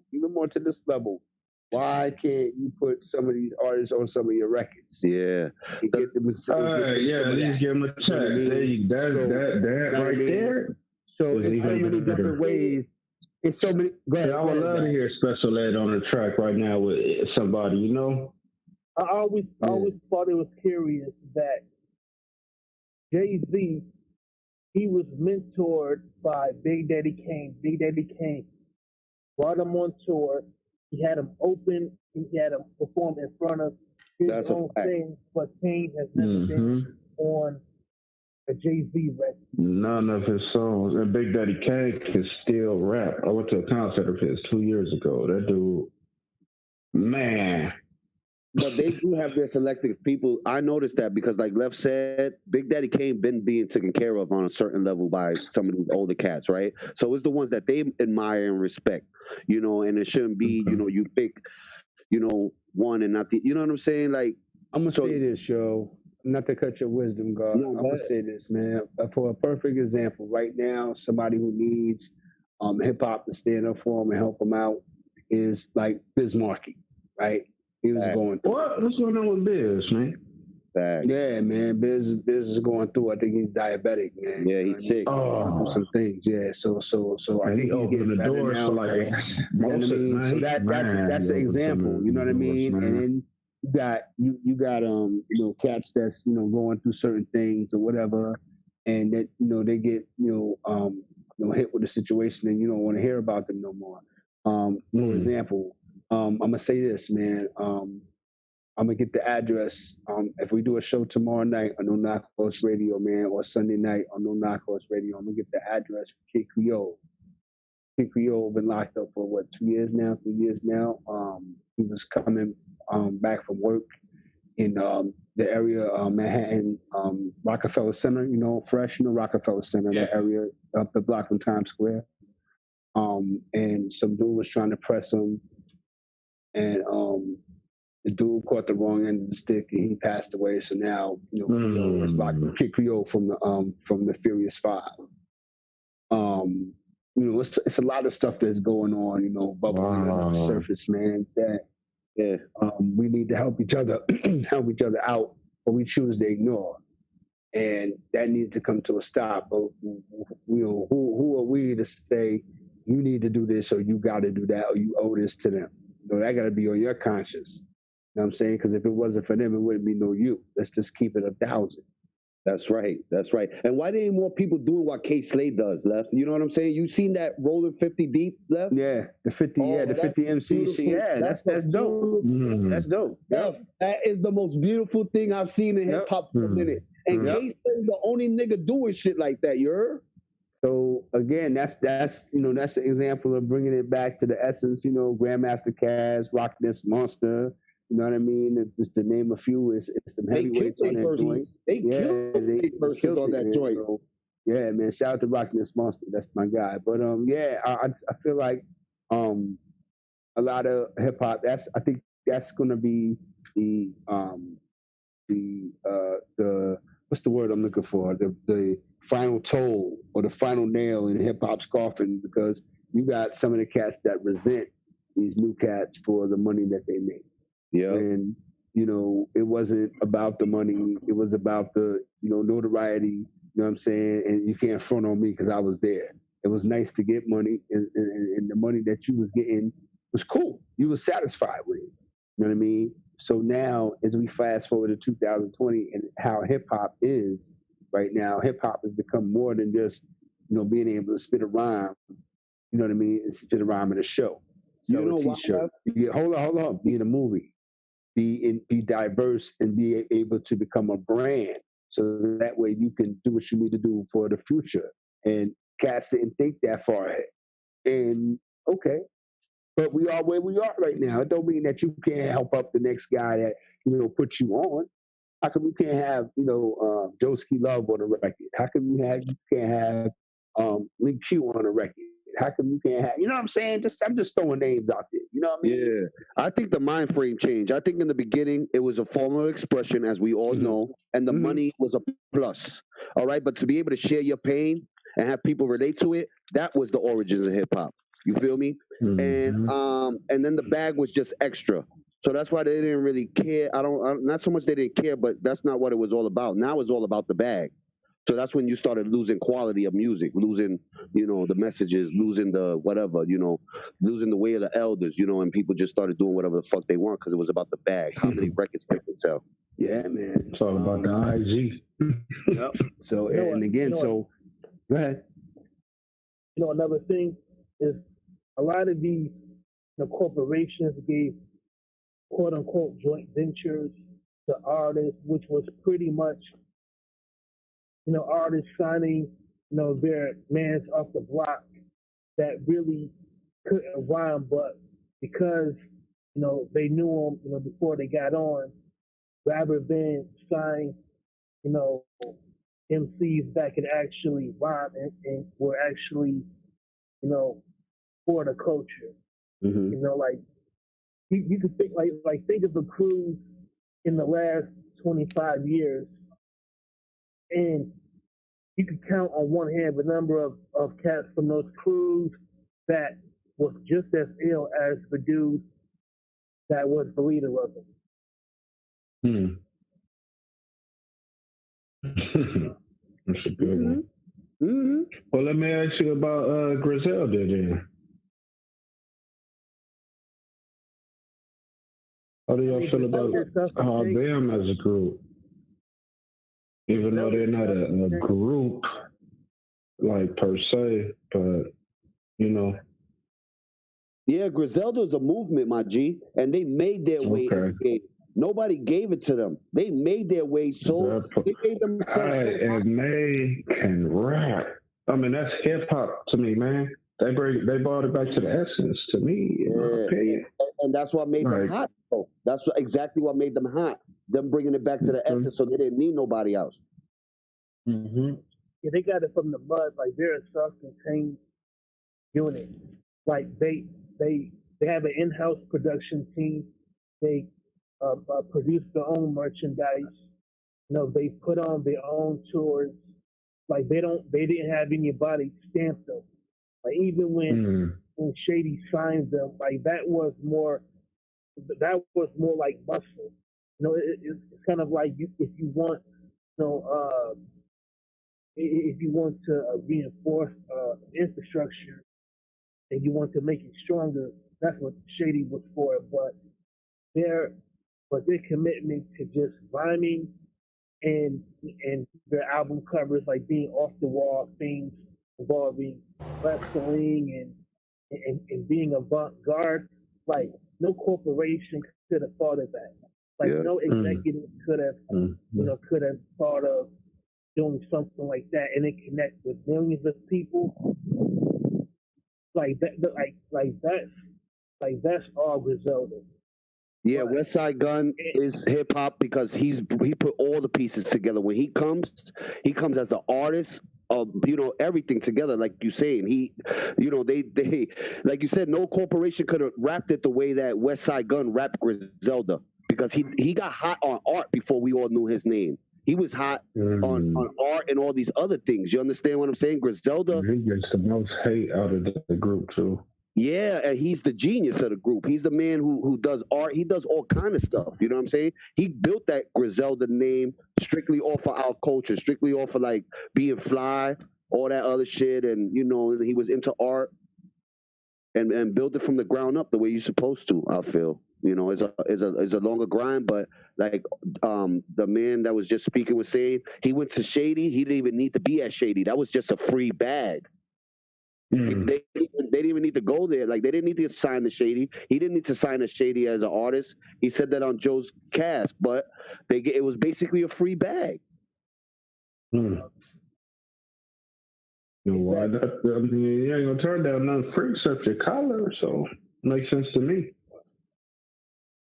And they're not on Shady no more. He got off Shady free and clear. So now they can do whatever they want. They got the bag from Shady and they don't owe Shady nothing. They're not stuck or tied to Shady in any kind of way. West Side Gun just announced they're not even on Shady no more. And I know a lot of people say that West Side Gun is the worst of the three. But if I'm West Side Gun, like if it wasn't for for his art ideas, y'all wouldn't know but Griselda as y'all know them today. That's right. Or with that being said, do you think they had to rap more? Because they rap their ass, they spitters, but do you think they had to do extras on top of that? No, they've been grinding for a long time. Benny Butcher, even West Side Gun says that Benny and Conway was the rappers. Like, people just used to want to hear him on the ad libs, but he's always said Benny and Conway were the rappers, and he's more of like the creative genius, for the lack of a better word. But, you know what I mean? That's the best word. He's the creative genius, and then every once in a while he'll do when he feels like rapping. That's when you hear an album from him. Because he don't feel like he's a rapper, but he can when he wants to. Okay. Yeah, that sounds familiar. Thanks. And also to their credit, Griselda, they would have made a name for themselves no matter what era they were in. And not a lot of groups can say that for themselves. Because like so many artists, they need like these blog sites and they need like these clips to go viral online, to make a name for themselves, to get, couture, shine. But they're like whatever publicity they've earned, they did it with their music. And their clothes. What you have to know is that Griselda was a brand before it was a record company, bro. The clothes. He sold T-shirts. Their clothes got the name Griselda hot, and they backed the music career off that. Off of his art and clothes, the Griselda name was already made. It wasn't off the music at first, meaning how they got their organic reach, right? And then that grew and grew, and then he got Benny and Conway Benny got out of jail, Conway, all of them, Conway had got shot. Like, they got a story, bro. They got a movie for a story. Yeah, this thing is interesting, dude. Yeah, what held it together was the Griselda name, period. The T-shirts, the whatever they were doing, where they from. You feel me? I love that. I mean, that's hip hop, man. That's what, baby. Get that more. Let me ask y'all, like, from the early runs, like who do y'all like more?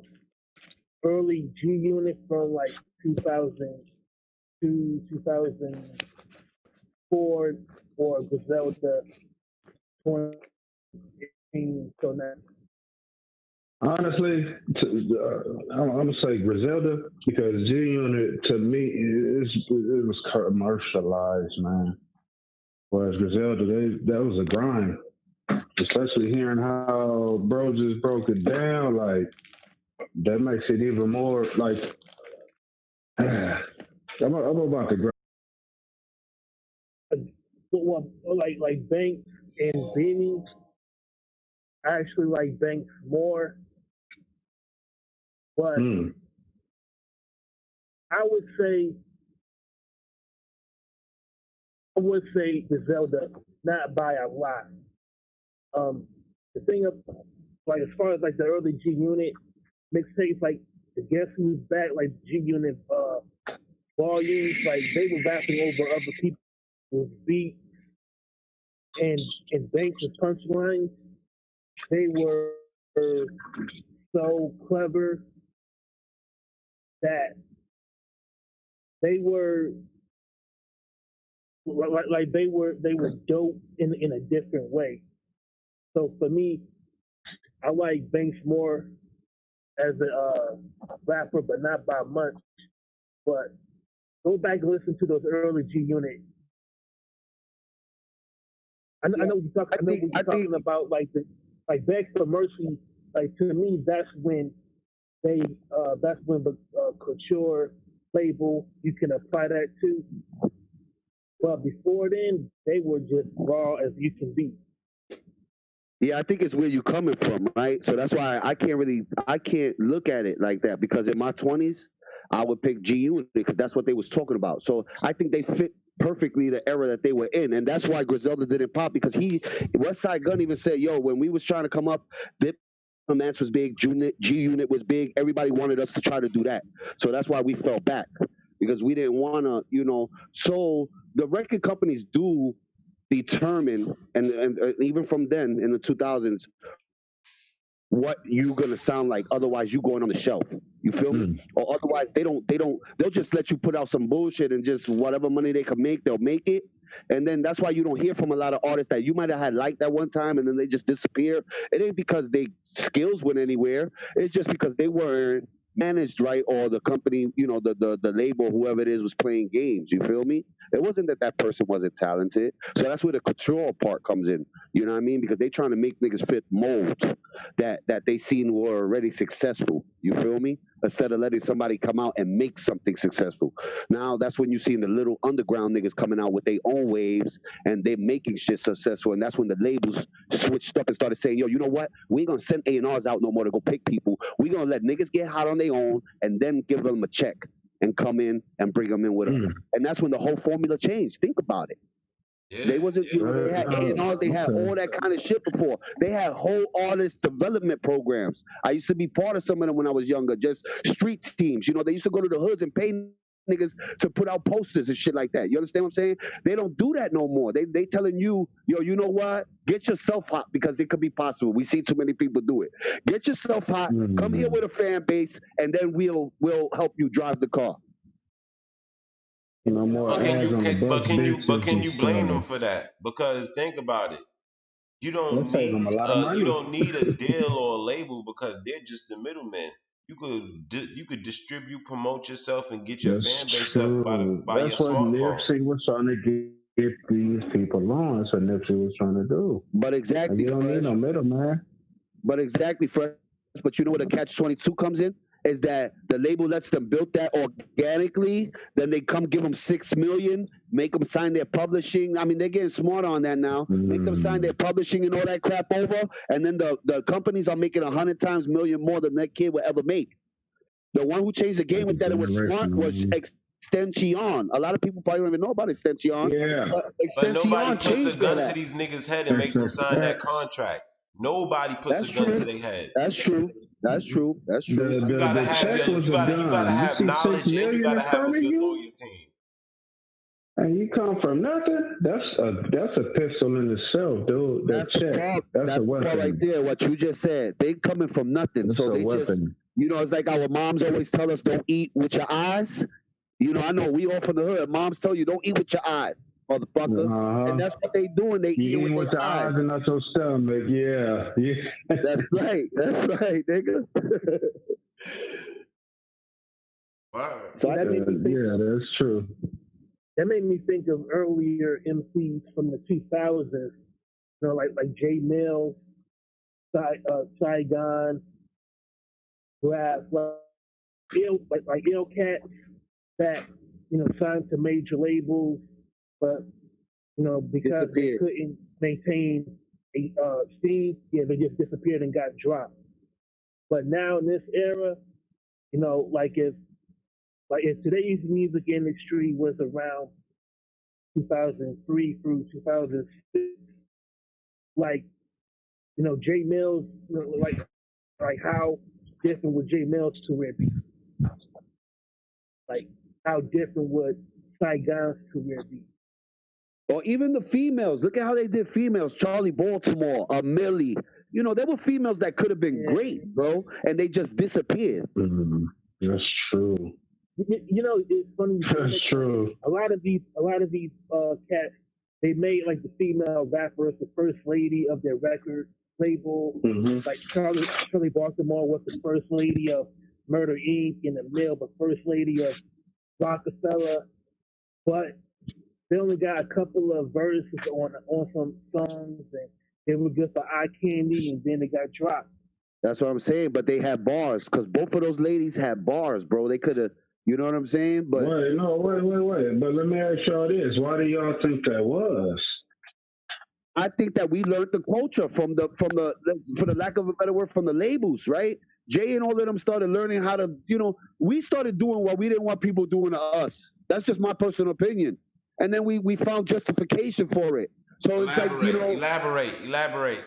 Meaning, you eat. So they see what labels were doing, right, to them, right, and the deals and this and that. So they found out how to do it to niggas that they brought in.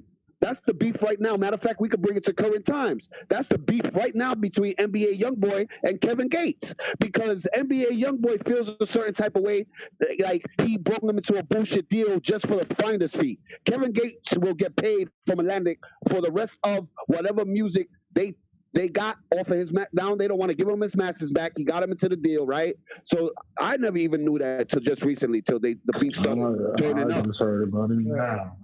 You know what I'm saying? But Kevin Gates got a finder's fee that he will continue to get on all the music that Atlanta basically took from NBA YoungBoy.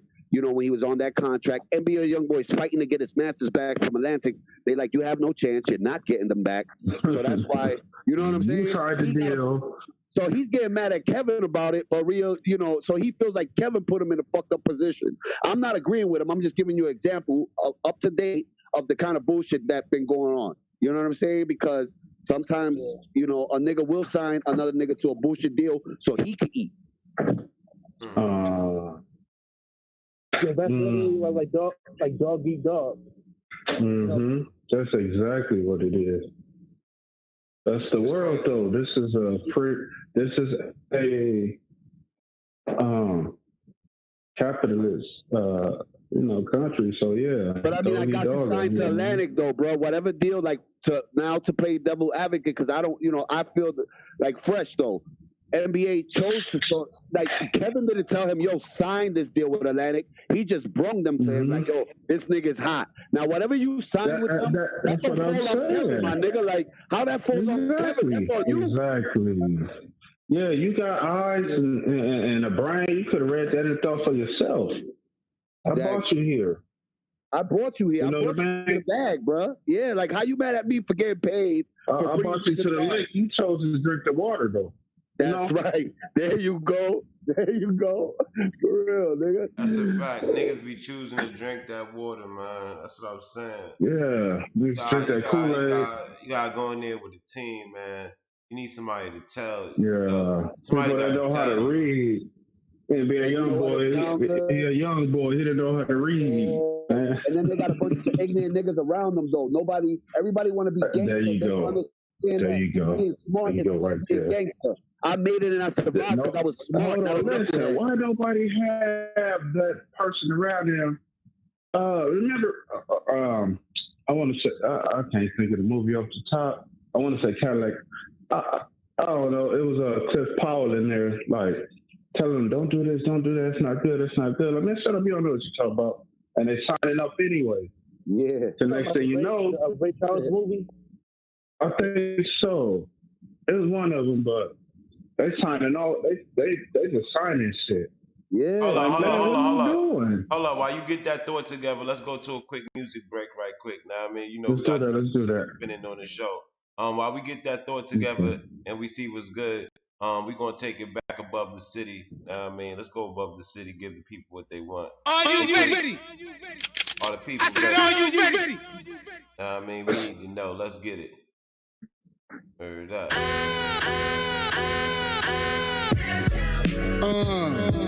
Yes, sir. Yes, sir. Hustle at the speed of light.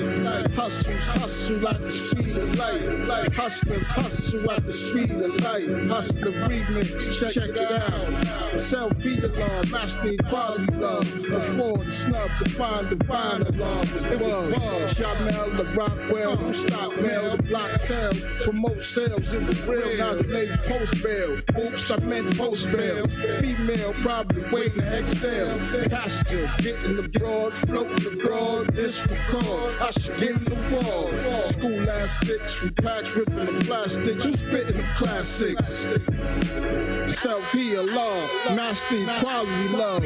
Thirst, cold made it a rub. Gold plated the love. Shows dated, what's up? Still faded with dubs. In the room, shorty got the pushes and shoves. Hold up, break down on the Richter. Telex making a quake town. Desi for the shakedown. Killing yo, softly, killing them softly. Get them off me. Seven support me real lofty. Faucet rap when I'm running.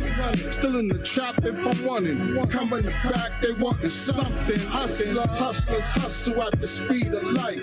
Hustlers hustle at the speed of light. Hustlers hustle at the speed of light. Lord chaos. Salute to the bastard home. My cash is grown, my passion chrome. Double foes when I sit at the throne. Pop was a rolling stone. 32 years, he now home. I'm a hustler, dominating my zone. Hustle hard for the first of the month checks. From the 1st to 15th, I'm dumping the tech. The guard came, no 300 spotters. Had a course horror, all off the bench like a bunch of starters. Problem solvers with revolvers. Take over Carters like we bringing back the rock. Whoa, I got goons up in Carver that'll screw face and carve you. About to be the next martyr. Why barter? I hustle harder, quicker to spark you. Son of a beast, don't make me mark you. OCF, masked up, they find you. Face down in the harbor. My hustle smarter, got the heart from my father. When times got hard, I got harder. I'm a hustler, partner. That's word on E. Gardner. The Ford jumble dumble. No time for the rumble. Stay humble or get wrapped for the mumble. Hustlers hustle at the speed of light. Hustlers hustle at the speed of light. Hustlers hustle at the speed of light.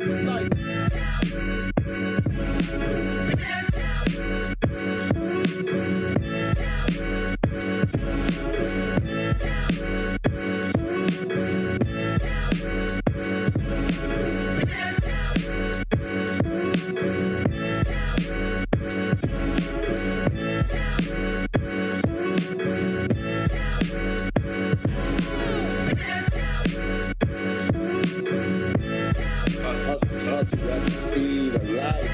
What? I love that song.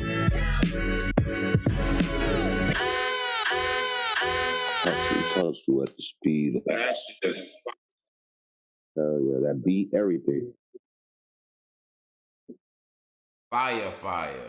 Hustlers hustle at the speed of light. Lord Chaos. Sean Black.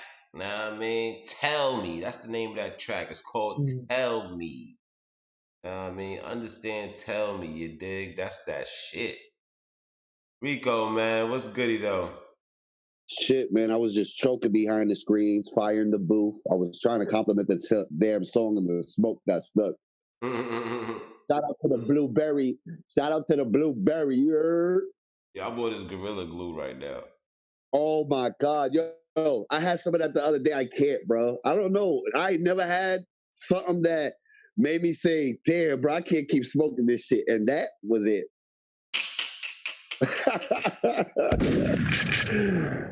Just leave it alone. Just leave it alone. Yo, I could not be outside on that shit, my nigga. Or I gotta be in the house. You know what I mean? For real, I can't be outside on that shit. That's for sure. That Gorilla Glue having niggas stuck like nigga. Chuck.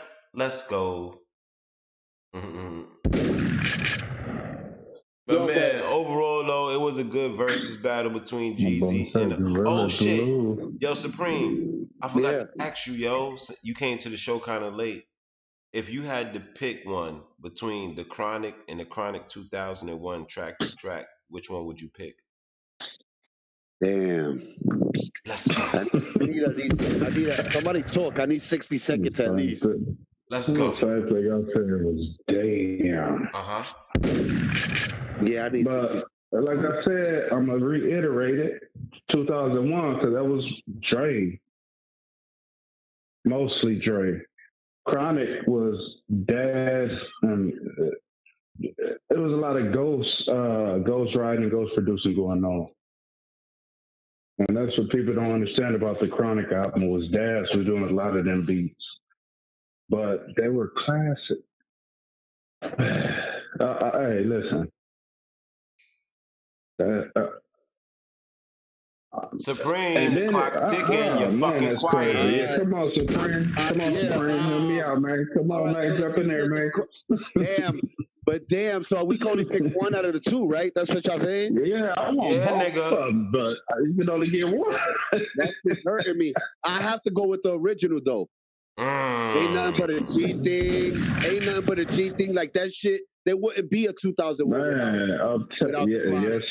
So you know what came before? The egg or the fact. chicken. You feel me? Like you can't. It So won't be a Dr. We're Dre not without talking the about the Chronic. origins and none of that. We're talking specifically, sonically, track The for song track, for song all for right, song. sonically. Which one would you go with? Well, you know what? For me, it's still the Chronic. Like you know, that's I when I respect have it. my. It's still the Chronic. Like that gave me a whole feeling. Like I remember that feeling. You understand? The only thing I remember from 2001 is still Dre and shit like that. Like was it still Dre? You I don't don't know, remember but next episode? yeah, next episode. But Oh man, next I got way more episode. songs. I got way more songs that I remember from the Chronic and that I can sing along with than I do the other one. Honestly, that's just me. So do you think it's because of when it was put out versus you know what I mean? It was when it was put out for me. It's when I had my first kid and everything. We had you know ears now. We got ears. We got attention because of the Chronic album. That focused your ears like, oh, there's some stuff over there. And also, if you look at the albums, the artists that Drake put on the original Chronic, they're so far superior to the artists on 2001. On 2000, that's a fact. That's a fact. Yeah, everybody My grew up. nigga. All right. So we naming RBX, the Lady of Rage. Yeah. Of course, the Dog Pound was all over it. Of course. And Snoop. Oh, He was the most biggest feature hold on there. Nate Dogg was on Chronic 2001 way more than he was on the Chronic. What are you talking about? You see, it doesn't matter. They gave Nate Dogg his shot. I gotta look at my phone. Next episode, that's why next episode is so lit because of Nate Dogg. And after Chronic, Nate Dogg went to do Warren G's too. Yeah, Regulators and all that. You know what I mean? But we're not comparing Regulators or Warren G. We're talking about the Chronic. Okay, no, I'm just saying. All right, if we're gonna just base it off of, I'm sticking with mine, nigga. Where it put hip hop, I'm gonna go with the Chronic, man. You got to, because that put the West Coast on the map. If the Chronic didn't hit like it did, man, we'd have been fighting trying to get up in the light still. The Chronic put the West on the map to me, man. So okay, imagine this though. Imagine my bad. Wait. Let me throw this in there too. Outside of what NWA did. Yeah, of course. You know what I mean? So imagine this though. Imagine that the first Chronic didn't come out and only Chronic 2001 came out. How would you? Nah, that wouldn't have worked, bro. It wouldn't have worked. So you telling me the Chronic 2001 don't hold its own weight? Not to say it wouldn't work. Not to say it wouldn't work. What I'm trying to say that to say it wouldn't.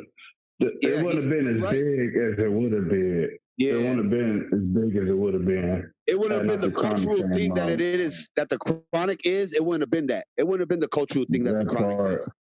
Yeah, that's what I'm trying to get out. You're looking out. 2001 was because of the original Chronic. Yeah. Yeah, you can't leave that out. No, you can't. So if you're gonna, because me track for track, I like the Chronic 2001 because I like the sound of it. The sound was different and like explosive and stuff like that. But sonically, sonically, there we go. That's it. Sonically, the Chronic 2001 sounded so freaking good. Sonically. Yes, sir. It sounded so freaking amazing. Chronically, dude. It is. Right. But if we're gonna go back and send it to the essence, it gotta go to the Chronic. And you can use bias to that. You can use bias because I could definitely use bias because that put the West up here somewhere. That brought y'all ears over here to us. And then in return brought our ears to y'all too. Yeah, because You when the know what I Chronic mean? came out, the Chronic was everywhere. It was in Harlem, it was in Texas, it was Everywhere. everywhere. New Jersey, New York, it didn't matter. The Mm-hmm. Chronic album was everywhere, just like And Doggy that Style really, was everywhere. yeah, that really was the Mm-hmm. I think also another just spring like that helped solidify Snoop too in so many different ways. Those early years, all those early albums, you know what I'm Mm-hmm. saying? And it made him the Uncle Snoop, quote unquote, that he is now. Not just Snoop though, not just Snoop, but Daz, No, I'm saying Corrupt. just for Snoop's You wouldn't career know though. about Just none his of career them. only though. I'm saying if I don't Oh, think I that got you. Okay. without any of that earlier stuff, Snoop wouldn't have been the quote unquote OG that he is now in the game He because it wouldn't was be that Uncle Snoop at all. it was You're that right. earlier You're right. work. It was that earlier work that Mm-hmm. elevated him because it wasn't Snoop lying. It wasn't. You feel me? It Hell wasn't none of no. that. So, that's what I'm saying. That I It think all wasn't that the earlier Dogfather work. album. Hey, it wasn't the Yeah, Dogfather Not album. even mentioned. You know what I exactly. mean? All that He earlier said, I work ain't is gonna what mention that solidified album. him. I ain't either, man. I just had to use an example. Hell yeah. No, you're right. The Dogfather Yo, was trash. everybody, yo, keep it a stack. Yo, y'all gotta keep it a stack. This is no knockoffs radio B, and I'm not gonna play. But did That's all we Snoop do. fall the fuck off from what he was All to right, what let's he take is this. now? I want You to. got a fortress out there. He never made an album half as good as Doggy Style. The Doggy Facts. Style half as good. No, half as good album that Snoop made was Top Dog. Top Yeah. dog. That was That's half as good. That's a half as. Listen, hold on. Get what I'm saying? That's a half as good album as Doggy Style. Hell no, Snoop Yeah, didn't make nothing no better. Man, hell no. This is He a perfect. didn't. This is a perfect example of what Larry be talking about, the couture part. Because listen, Snoop has done nothing but ride off his popularity and that people love him and his old music. That's it. So they support the garbage that he been putting out. That's how he ends up. Listen, because they like the charisma. They like the whole Uncle Snoop character. There you go. These Hey, niggas there you are go. characters now. You said it. So You hit it. You hit it on the head. Yeah, it's like having your favorite. It's like having your favorite cartoon that you watch every week. Like you can't, have hip hop without Snoop. He's a character. He made himself. That's why he's a fucking genius. He a household name. He's a household name. He's a household name. That He's a part, character. yeah, off of one album, technically. Off of one. My bad. Technically, off of off of one album of his own. And collaborative, yeah, and a collaborative album. Off a couple of collaborative albums and one album of his own. He made himself, but those were moves he made to make his character bigger than his motherfucking rhymes. Think about it. Yeah. And you know what else? You know what else, too? That court trial, him beating that. Yes. Everybody was all over that court trial, and I went to school with his bodyguard. He was from Clinton, Iowa. He went to my school, Clinton High School. The bodyguard who ended up catching the charge for that. Yeah. Yeah. And that's what blew him up. I'm gonna keep it a stack, yo. Snoop could rhyme, but he basic than a motherfucker. Basic. Always been. And I'm not gonna hold y'all. Me being from the West Coast, we basic. I'm not basic. You know what I'm saying? You crazy. I can name a few rappers from the West Coast that's not basic, nigga. Nah, yeah, that's a lot of rappers from the West Coast be spitting that fire bars. I'll give you some, man. You're right. They do be barring up, but I'm saying for the most part, like Snoop Dogg's, because everybody kind of base their style off of him. But he's minus the Kendricks and stuff. Minus the Kendricks, And I think it's more his tone, his tone and the way he approaches a setup, right? To the rap. I don't think they they homage him, but they ain't trying to copy him because his flow is whack. Or he would sell more albums. I mean, not his flow, his lyrics. Like really, Pop It Like It's Hot was probably, after Doggy Style, was the hottest thing for him. Pop it like it's hot. Pop it like it's hot. That's what he says the whole fucking song. Pharrell killed him on the remix. Pop it, whatever the fuck it is, man. Pharrell killed him. Pharrell killed him on the remix, though. Pharrell killed him on the remix, though. Is there a song as good as Little Ghetto Boy on 2001? Little Ghetto Boys, I don't care. That go up against a lot of stuff in the world. It can, dude. They was talking some stuff on there, that's man. the difference between the Chronic in 2001. I don't know it by I his time. said that earlier. Like Little Ghetto Boy will kill everything on the Chronic 2001. I said that to Fresh earlier. That song right there, just alone, will kill a lot of stuff off 2001. But 2001, the supersonic sound, dude, that sucker sounded so beautiful, man. I mean, but that doesn't mean that the music is better though. Like it don't. Example, but well, I mean, when I met you last night, man, listen. Yeah, man. Like, and that's hard. That's a good question. That was a good one. Yes. That I love. No, not that. No. Not that one. Which one? Stomping their feet. Every now and then they put their mouth on me. Okay. Oh, yeah, that's that shit too. That one. But that song was sonically beautiful, man. You know what I mean? But I'm with y'all. I'm just looking. I'm with y'all. I'm just looking up the songs here because I'm not familiar. Like that's why I say I'm still sticking with mine, Chronic, because I know more of those songs off the top of my head, and I'm looking at Chronic 2001 songs, and I don't. Just me personally, Rico, I don't. None of them. Now you're being biased because that song came out how many years before 2001? Which one? What song? I'm still talking about the difference between. I'll tell you that album. So man, you know how long it be taking Dre to put out albums, though. Don't do that. It take a decade before Dre to put out an album. It do. It seemed like the decade went by. When Chronic came out, a decade went by. Then we had 2001. That's true. Exactly. Damn, that shit had 22 joints on it. They used to make long albums back then too. They used to have a lot of skits. There's skits in there that was long as hell. I like skits though. It made that shit like a movie. I love skits. What happened to skits, dude? Yeah, that is what I used to rock with. That is a lost I'm jumping way off subject, but that's why I used to like them old Twista albums because he had them skits in there, man. Hell yeah. Adrenaline Rush was my shit. Still is to this day. Man, Twista is the most iconic, underrated. They say he's not underrated, but he's Jason Voorhees, underrated. Man. I'm gonna give him that name. That's Jason Voorhees, man. I'm gonna give him his name. He's true. That's true. He is. Y'all got to see the way he came on that Road 50 Deep. If you ain't seen it, go check out K-City's Road 50 Deep. Twista's on there, and like always, I know he came on. You know, he caught a body. Yeah, Twista never failed on the feature.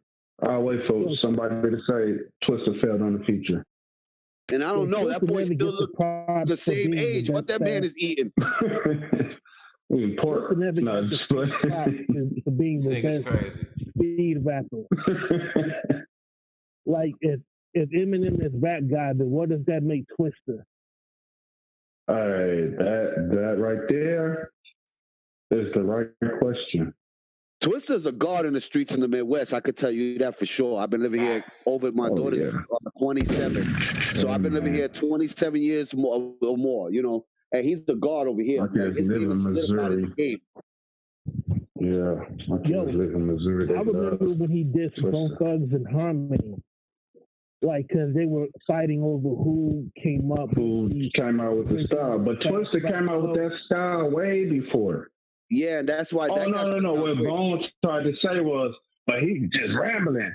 Like, y'all was kind of rambling too now. Don't go, you know what I mean? I like Jeezy Bone as like the next man, but nobody can tell me what Busy actually said. At least with he's the old style rapper of the new mumble rap. I mean, if that makes sense, dude. He was the original mumble rapper. They are the Migos, you know. They follow the Migos, and people like the Migos. There you go. Yeah, they definitely followed the Migos. Earth niggas.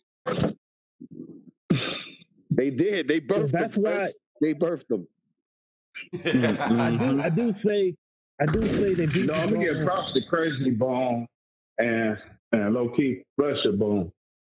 Because even though they was rapping that rapping stuff, you know what they was saying. I will say. And what's the other? Hold on, I'm gonna get him because he was the only clear one because he couldn't spit like them. Wishbone. Wait, Wishbone? The Wishbone whack. Yeah, the flat one. The flat whack. But that's what I'm saying. He was so whack. He was the only one you could understand because he couldn't spit like them. That's what I'm saying. He couldn't rap like that, so he knew what he was saying. No, They but you're were the right. only I agree with who. Okay, I'm sorry, gentlemen. Who's because there's only phone numbers. Who's speaking? So I could call y'all by your name. Oh, bad. It's Uncle Slim. Slim. Oh, you I call agree me with Slim. Slim. I agree with Slim. The darker chubby dude, he didn't really have. That was just their homeboy that they put in the group. That's it. But that was the only one you can understand because he couldn't rap like them at all, or nowhere even close. I think Crazy tried to write for him or something, man. Oh no, who bought that? Like 3 people? I mean, no, who bought that album? Eternal 1999 album is a classic.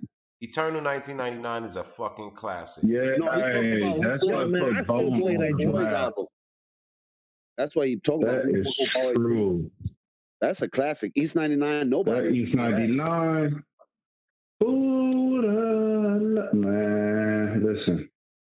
That's a fact. Yo, Buddha So people sleep on. You know what people sleep on? You know what people sleep on? What album people sleep on? It's Flesh and Bone, man. That third album. Truths, Humbly United, Gathering Souls. No, yeah, that was. Didn't he have some stuff on there, man? Yeah. Didn't he have a song with Rev Run? He did, yeah. Yeah, I like that joint. I ain't gonna hold you. I was a fan. Was nice. Back then. You know, I was a shorty. I was a fan of that whole movement. Shit was hard. They had Mo Thugs and all that. You know what I mean? Easy was backing them. It was a whole movement behind that. My all-time favorite Bone Thug songs is For the Love of Money. That's my all-time favorite song. Yes. Fire. Yeah, but you remember the clones that came after them, like Crucial Conflict? Epic Fail. Of course. Epic Fail. Coochie, everything. Get so hottie hole, take a party. Like, what are y'all talking about? Yeah, nah, but they were real gangbanging ass niggas. They just wasn't one hit wonder. They was one hit wonder. I heard that about them. I heard they was like really in the street. There was some real gangbanging niggas out here in Chicago. They were real, but they just one hit wonders though. They wasn't about none. Musically, smoking on hey. In the middle, that was an anthem at one time. I'm not gonna hold you. Yeah, that was an anthem for a quick little minute. Bone dissed them on You Ain't Bone from the Art of War album. Yeah, Bone was their demise. In their ass, man. Yes. Yeah, Bone was their demise. If Bone wouldn't have came out, like if they wouldn't have came at Bone, and there would have been more cordial relationship there. But Bone coming at them, that was it. They were done. Because they knew they was a fucking everybody look at them like, yeah, y'all is some fake Bone looking people. Y'all got braids and you look like, you know what I mean? For real though. That's overalls and shit. Fuck out of here. You look like Busy. You look like Wishbone. Fletcher Bone. Like, come on, man. Oh man, that's funny. That's funny you say that, dude. That's true. They're like trying to be the country version of Bone, man. How about Das Effects? When we be talking about them styles, a lot of people forget about Das Effects. I remember they was hot in the city, bro. Man. But you know what? Mad niggas tried to copy the Das Effects rap. Miggity Microphone Master, Super Rhyme Maker. I'm serious. Iggity and what I is. I got so tired of Das Effects. Microphone checker, microphone checker. Yeah. Oh my God. They had Eric Sermon behind them on the beat. Oh my Das Effects, slamming, but the rhymes, man. I could like after maybe a few songs on the tape. Oh, you don't like 40 in a blunt? Huh? Nah. You don't like 40 in a blunt? You know, That was a little anthem out here on the West, man. We like that. These East Coast talking about what we doing. You know what I'm saying? the album after that, when they started rapping normal, that oh yeah, that was their demise, dude. That was their demise. You know what's crazy? A lot of people say that was big. We want effects from Dodge. You know what I mean? You know what's crazy? When they set that up, that was it. How unknown each other's cultures were from the West Coast to the East Coast back then. Like I keep hearing Slim, and then I remember as a New Yorker, and then being in the Midwest, all of us were like. That's why I keep bringing it up. Yeah, we were all curious and totally basically oblivious to each other, but we were all doing the same thing. That's how we all knew we were the same, but just lived in different places. Because we were like, what? How they be rocking over there? But we got different little things that's different. But and it was crazy how back then it was so like, oh man, what they doing? Now the world is smaller. You know, we all connected, but so it's crazy to just. When you think about it, really, in that magnitude of the music and everything, we used to be like, man, what I keep bringing it up. I was a West Coast young dude listening to Dodge Effects and stuff, man. You know what I'm saying? Listening to that Hold It Down album. I was in New York, dude, listening to DJ and that What the album. See, you see what I'm saying? Yo, on some real shit. But listen, you are one of the few though. Everybody wasn't. I mean, I can't relate to this. You know what I'm saying? I listened to the Dog Pound album more than the Infamous. I love that. Oh, what? I was listening. Okay, no, I'm capping. I was listening to them both equally, but I love that Infamous album. I like the production more on the Dog Pound album. That's Daz, dude. Credit Daz. Daz was bad, man. I know people like Havoc is a like Havoc is an ill. Havoc is a genius, dude. Daz's production. Daz is a genius too. Daz is underrated, though. To your point, Daz is an underrated. Very underrated. Yo, hold up. Best That's out of 10. When he went to court hold on. Okay, no bad. Yo, best out of 10. Where would you rate Dog Food album? Best out of 10. As far as you got to give me something to base it off of. The album as a complete album, Dog Food. As a complete album. Best out of 10. To overall? I'll give it a 10.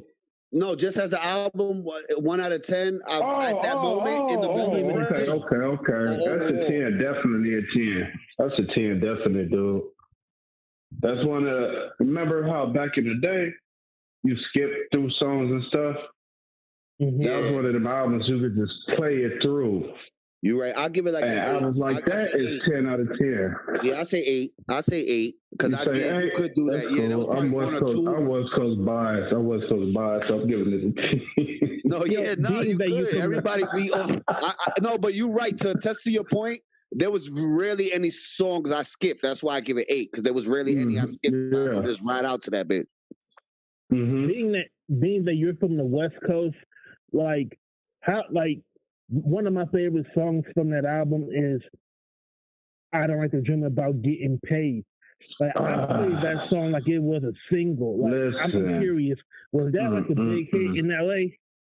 That was like an anthem for us, dude. Mm. That made like more drug dealers and people hurting each other, than a lot of other songs. Because I learned so much about Long Beach and how they, and just listening to Daz and Corrupt and picking up different slang and how they do it, like in LA. Like I got a great picture of what it was like. Just you're right. When they all came out, you got a better picture. You did get a little bit more clearer picture of what California was like as far as that whole little culture, and all that. Yeah, because I'm from just a little bit though. Oh, and you from? But see, that's funny because Detroit rock with West Coast music a lot. Yeah, like y'all, like DFC used a lot of like Warren G productions on their album. You know what I mean? MC Breeze. He's from Flint. MC Breeze, thank you. There you go.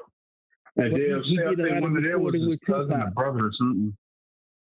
Yeah. The Dayton thing. Ain't no sense in your front and I gotta get mine. You gotta. Yeah, that was my shit. That was my shit. That was.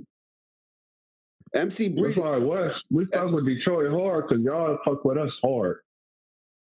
Yo, like Detroit fuck in with us in hard. 95 alone, yo, believe it or not, in 95 alone, I was listening to Safe and Sound by DJ Quick, In a Major Way by Oh, hey, that's the Sound album. That's another one of them things you can just let it play. Yeah. You know what I mean? Sick by Spice One. 6, yeah. Oh, Yo, yeah. I was like I know a lot of people swear by Mobb Deep, you know, in Only Built for Cuban Links, but in Detroit, that was hard, man. Like we really loved a lot of. I'm like with the West. It's just a lot of people don't know about DJ Quick. I was a DJ Quick fan too, man. And in the early years, DJ Quick was a mastermind. He is a mastermind. I mean, he's a genius. DJ Quick is a legend forever. He's a legend forever. If anybody ever knows anything about him or heard any other music back in the day, DJ Quick is solidified for sure. For sure. To me, I got Quick over Dre as a producer. Me too, honestly. Yes, all day. Because that was Quick. There wasn't no ghost producing nothing behind Quick. He's all right. Everything Quick did was him. From Tonight to Night, from Tonight's the Night, all the way up to Can You Work With That? Can You Work With That's all Quick. And we didn't have to wait. So think about how many years and how much beats he made. No ghostwriting, you know what I mean? No ghost producing, my bad. Yo, pitch the song Pitching on a Party. Listen to that That's song. all You Quick. can't tell me that song I love it. would not be Listen, that's one of them songs, you know the word classic? That's one of them songs you just pull up. And as soon as you play it, everybody, I don't care where a person's from. They could probably be from Australia out here visiting you. You play that, they vibing to it because they know it. Yeah, that's a certified classic. Yo, Balance and Options is, you want to talk about a clean sounding album, like with of tracks. Hold on, wait. That's also a sonic. That's sonically that's a sonically sounding good album, dude. Quick is a genius, man. Yo, I believe if you have like a budget, like if you're like a top artist and you have a budget, I don't understand why you wouldn't go to Quick. I would want Quick to produce my album. If not producer, executive producer. Yeah. That's a good one, dude. I guess it depends on what you want to talk about during your album. You know? Because Quick will give you that swing. You can't be up there talking about, I want to pop pills. That's not Quick. Quick's not I'm popping pills, I'm on to die type of beat maker. We one of them party upbeat. What we doing? We hanging out or we partying, you know? Yeah. So who would you pair DJ Quick with? If you compare Quick with any artist. If I could pair him with any artist. Dang. That's a good one. Like today artist or today. Like today? Because Quick he can only he can only go with Kendrick, dude. Kendrick could make his beat sound like that. Or she did an album with, I don't know if y'all know him. Dang, I'm messed. No problem. I forgot most stuff I did yesterday. Then I remember. That's a boy. Give me like 1 second, man. Problem is his name. I don't know if y'all know Problem, but yeah, I know Problem. I think Lil Baby would be somebody he could write for too. Lil Baby, produce for? I mean, produce. Yeah, you know. I'm sorry. Yeah, produce. I mean, you probably. I'll be honest. Baby is versatile enough to be honestly, on. You really think that? Like, be honest, the little baby got one way about himself. Nah, but he don't though, and that's why I believe that. No, he don't. He don't. You listen to sure? Baby, yeah, I think Baby could rap on any. I think I do believe that. I promise you. I think Baby could rap on anything. It may sound similar because the way his the skill. Baby, or no, little baby, not the baby, little baby. Not with DJ Quick. Yeah, little baby and DJ on a DJ Quick beat. I think that would go. That would go. Hold on, I got you right here. Let's do this. Pitch it on a party and put Lil Baby on there with him rapping. You tell me how that work out. Cause I don't see it, my dude. You know. But you just because you only taking one. You got to remember, a genius like DJ Quick ain't just subject or boxed into that one song you talking about, that one sound. No. That's right. That's right. You understand I'm just saying. You keep it. I think that, but I think he could create. I see where you going now. I think he could manifest something with Little Baby that could be a banger. Yeah, because he's a genius. I see where you going. Little Baby spit, and DJ Quick just listen to what he's saying and make a beat around and build the beat. Yeah, you're right. Yeah, hell yeah. And I think he could come up with something beautiful for somebody like Little Baby. Not for everybody, like you say, and I agree with you. Not for everybody, but with somebody like Little Baby, somebody who's a true artist, I think he could create. Not to cut you off, but honestly, I think because he's a genius. Look what he did for Justify My Thug for Jay-Z. And he kind of recycled that on the Blackout album. There you go. So I think DJ Quick could just take like, okay, I got you. Yeah, I see that working. You're right. You're right. Quick, he could bring out the best in Lil Baby, because like part of being a producer, correct me if I'm wrong, is like being a coach. Like a coach, Timberland, you know, that perfect example. Can challenge you to, you know, to try this idea, like raise your voice this octave, or scream at this part, or or take out this bridge, like whatever it is, you know, like he can put some bass in your voice on that out of you part that you didn't think you could do. Yeah, that's a fact. Heck yeah, man. The thing is, that's such a separation and times to where do you really believe Little Baby will actually reach out to a DJ Quick?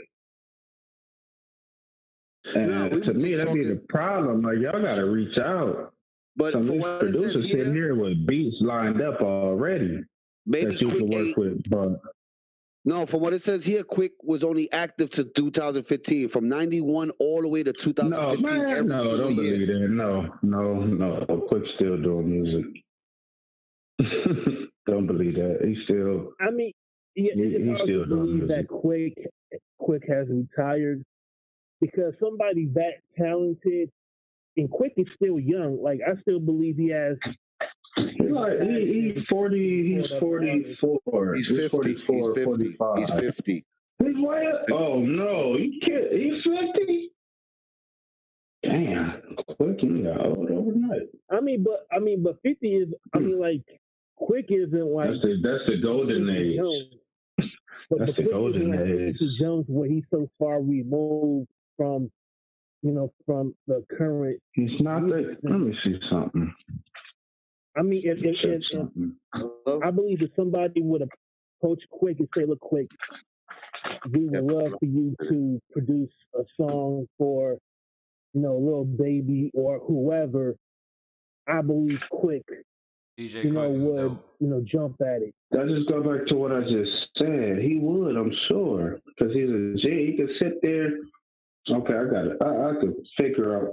Quick one of them, like, what's my boy over there? I mean, producer, Swiss Beats. Quick is like a Swiss Beats. He covered a beat for you in a few, in a matter of minutes. I believe so too. You just got to hear what you're saying. Okay, I got you. Let me work around you. You know what I mean? That's I mean, quick, and though. also quick, he produced Tony. Mm-hmm. So like you can't get like considering where Quick started, like producing an R&B trio as great as them, that shows his range. And Yeah. I'm not a big Lil Baby fan, but I'm sure like Lil Baby, he could work with somebody like Quick, and Quick will, get something more out of him than what I've, heard from him previous. But maybe it's all controlled. Maybe they don't want him to reach out to nobody like Quick. Who knows, man? That stuff is crazy. Speaking of man. reaching out, my nigga, I'm about to reach out and in this show, we done gave the people 4 hours of show today. Oh, man, there you go. We gave them 4 hours. We've been on for 4 hours, fam. Word, salute to all of y'all. First, I appreciate your show, man. No I doubt. learned some new stuff tonight. We gonna be back on tomorrow. We back on tomorrow. You know, Weekend Gladiators. Make sure y'all like, share, subscribe. We gonna be live on Twitch, live on Twitter, live on YouTube, live on Facebook, live on Periscope, live everywhere. We also on Spotify. Anchor FM. We everywhere. So these episodes that y'all see, they will be on Spotify for the audio part of it, or if you want to watch the show in general, just go to YouTube or whatever the case may be, or on Twitter or Periscope. We there. But shout out to everybody. Shout out to everybody in the chats. Shout out to everybody that came through. Shout out to my guy Uncle Slim. He in the building. Salute my guy West Coast in the building. Shout out to Supreme Union TV. Definitely all day, every day. You know how that go. Shout out to Rocker Bash. He made his return. He ain't been at the Music Hut for a minute. So salute to them. Salute to Left Handed. Salute to everybody. Y'all already know what it is. Your words and your lifestyle got to match. Anything other than that, knock it the fuck off. I am Harlem Fresh 125 all day, every day, even when I'm out of state. I'm in the New York state of mind. Let me bust one shot for that. And we gonna get up out of here. And we get up out of here this time. I'm gonna let my boy Elbiz. We gonna take the Buffalo one time. My boy Elbiz gonna take us out of here. We gonna hop up in the whip and get the fuck up out of here. So for this one, you ain't got nobody to blame. But blame God. You heard? Check this out.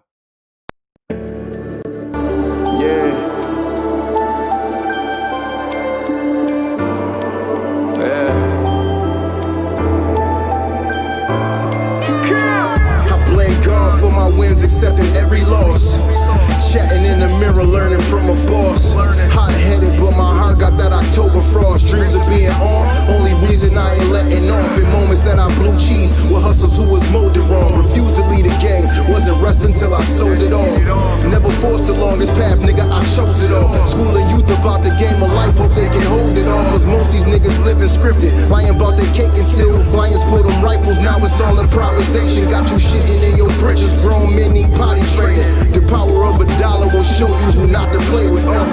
Call me sheep, but I survived inside the wolves den. Where killers dressed like law-abiding citizens and good men. All truth, I dodged the bullet, frozen what I could have been. But God knew how enormous were performances I should have been. Guess it wasn't time to get my wings and meet with Pocket Big. Now I dominate denominations till I'm filthy rich. Because my goals is lofty, niggas switched and tried to off me. Yet the flash of rolling, still my aura's hella gaudy. Blame God. Yeah. You can blame God. Yeah. Blame God if you hate the things that I'm achieving. Blame God that I'm solid, cause I'll never fold. Blame God if you wish I wasn't still breathing. Blame yourself if you a snitch, because I never told. Blame God for these lessons and these blessings. Blame God for these lessons and these blessings. Blame God for these lessons and these blessings. Blame God for these lessons and these blessings. I thank God for his mercy, I'm so glad I made it. Hit the pavement with his favor, see the trail I'm blazing. He'll never forsake, evil shall never prosper. How could I lose if I'm a partner on his mighty roster? Activate discernment, determined to spot imposters. Detected it in your posture, you wanna disrupt my chakras. Monsters, gangsters, thugs, what they label us. Action speaking loud, but somehow them words just ain't enough. I blame God for the power to turn the other cheek. It's my fault for inviting violence to settle beef. So every day I'm working on me. If you love me, say a prayer for me. Say a prayer for me. Cause every day I'm working on me. You got love, say a prayer for me. It's cold in these streets, never let them see you shiver. Stimulate your faith and watch God will deliver.